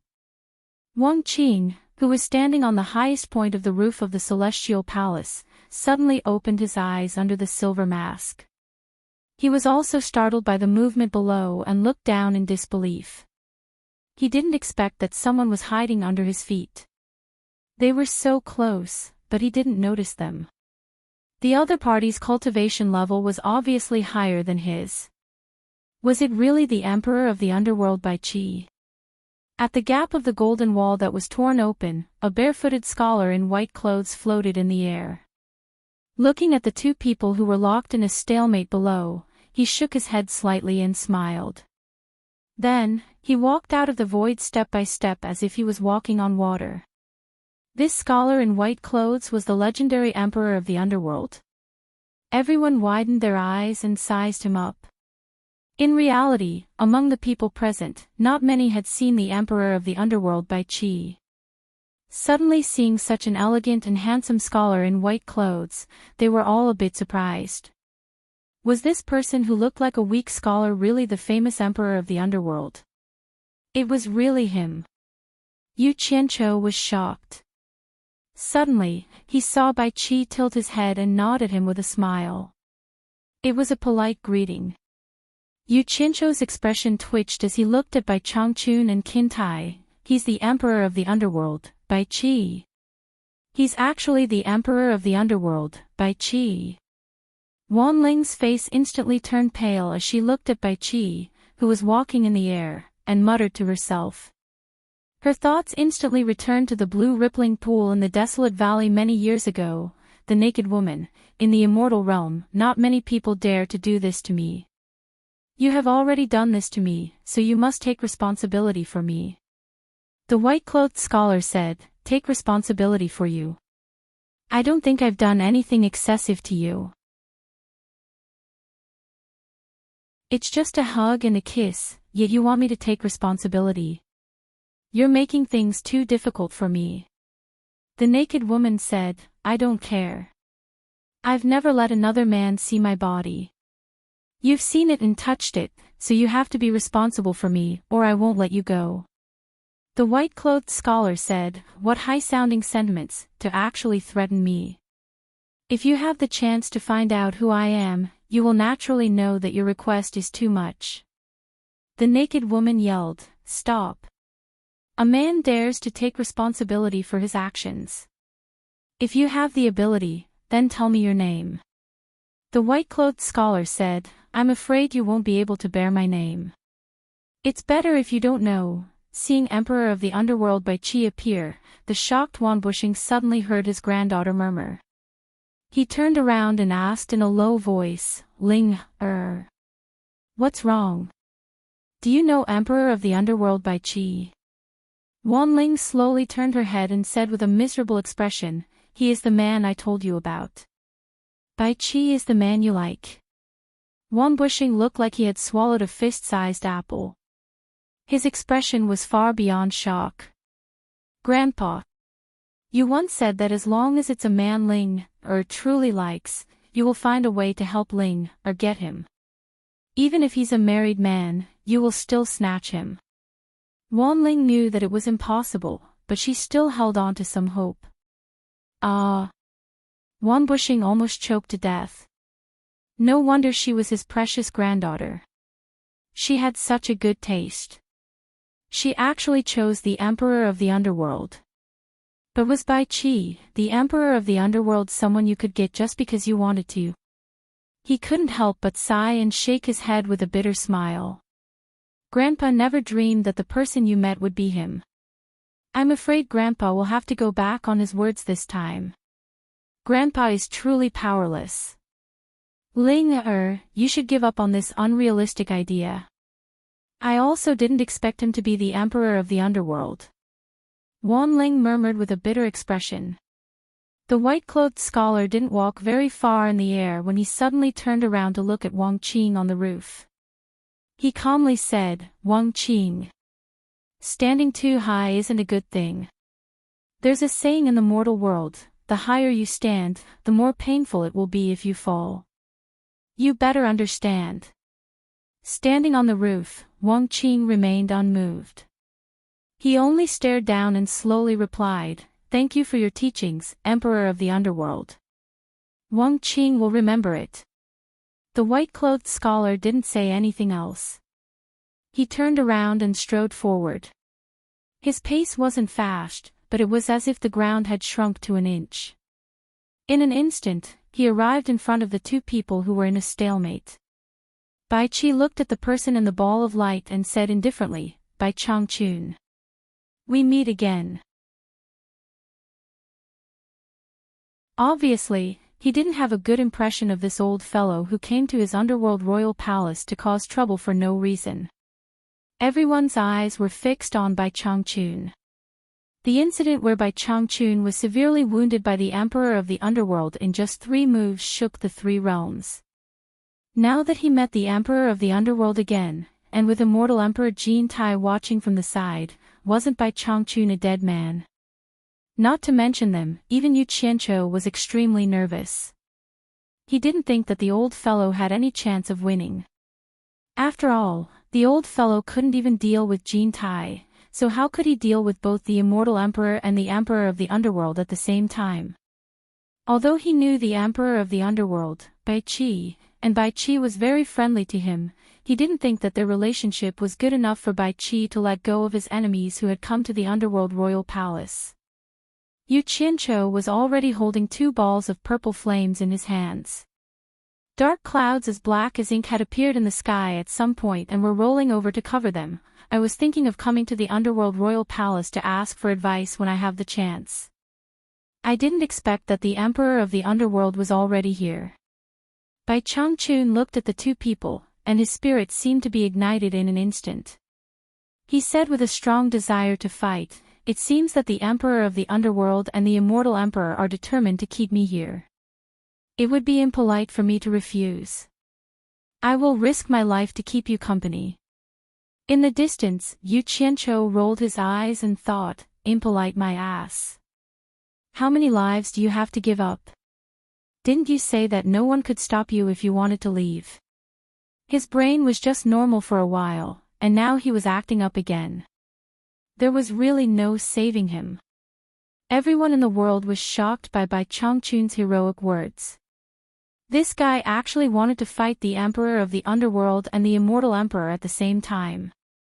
While sighing with emotion, they also felt that Bai Changchun was too brave. One Immortal Emperor was enough for him. Wang Qing, who was standing on the roof of the Immortal Palace, was also shocked by Bai Changchun's words. It seemed that something was stirred up in his body, and he couldn't suppress it even if he wanted to. He stared at Bai Changchun with cold eyes. Bai Qi snorted coldly and put down his hands. He narrowed his eyes and said, "Bai Changchun, as long as you submit to me, I can guarantee that you will be able to leave this place safe and sound." As soon as he said this, Jin Tai's eyes flashed strangely. At this moment, the sky gradually darkened. Everyone looked up and saw endless dark clouds covering the sky. It was as if a storm would come at any time, just like the situation at the scene. I will also say the same thing. Bai Changchun stared at Bai Qi with sharp eyes and said loudly, "If you want me to surrender, it's very simple. Kill me and make me fall at your feet." As soon as he said this, the sky became dark. There was not a single ray of light in the sky. The entire Immortal Palace was shining brightly between heaven and earth. From the darkness to the light, people could see the situation inside the glass cover more clearly. "Why waste your breath on this stubborn guy?" Jin Tai didn't give Bai Qi another chance to reply. He stared at Bai Changchun with a ferocious look in his eyes and shouted, "Then I'll fulfill your wish." The golden cloud cudgel in his hand swept through the wind and thunder. Bai Changchun didn't expect that an Immortal Emperor would disregard his dignity as an Immortal Emperor and launch a sneak attack in front of so many people. Moreover, he did it when the Emperor of the Underworld and the Emperor of the Underworld were working together to deal with him. He didn't even dream that, as a result, he was hit by the golden cloud rod and was sent flying with a bang. He couldn't help but spit out a mouthful of blood. The Tai Chi light ball was almost destroyed in an instant. In the distance, Yu Qianqiu's blood was boiling and his eyes were about to pop out. How could the power of Jin Tai's sneak attack be weak? Fortunately, Bai Changchun's reaction was fast. The Tai Chi light ball quickly rotated to reduce the force, so he didn't suffer serious injuries. "Jin Tai! You despicable man!" Bai Changchun shouted angrily with blood flowing from the corner of his mouth. The world shook, and it seemed that even the heavens couldn't stand it anymore. Rumble. The dark clouds in the sky began to brew countless lightning snakes. They were extremely angry and restless. Bai Qi glanced at Jin Tai, but he didn't care. It seemed that he was already used to this kind of behavior. Jin Tai quickly chased after Bai Changchun with the golden cloud rod. Every strike of the rod stirred up wind and thunder, but it no longer had the effect of a sneak attack. It was simply unable to do anything to Bai Changchun. "Bai Qi! What are you waiting for? Do you want to wait for him to destroy the Dark North Palace and take your head?" Jin Tai's angry roar resounded through the world. Bai Qi's eyes flashed, and he snorted coldly. Before Jin Tai could see where he was, a dense rain of fish shadows had already hit the Tai Chi light ball. The speed was frightening. Although the heavy punches couldn't break the Tai Chi light ball, because they were heavy, dense, and fast, they produced a miraculous friction, and actually slowed down the rotation of the Tai Chi light ball. Jin Tai's eyes lit up, and he shouted with joy, "Good. That's it. The golden cloud rod in his hand smashed the void on the opposite side of the countless heavy punches. Boom! The Tai Chi light ball almost collapsed. Jean Tai was overjoyed and swung his rod again. Inside the Tai Chi light ball, Bai Changchun shouted angrily, "Step on yin and yang, reverse the universe." You're tuning in to the LoveLore Library YouTube channel. We're so grateful for your support, and don't forget to subscribe to join us on this incredible journey through captivating stories. Your generosity through donations truly makes a world of difference, as it's the primary source of revenue that allows me to expand and enhance this channel for you. Thank you from the bottom of my heart for being a part of this adventure.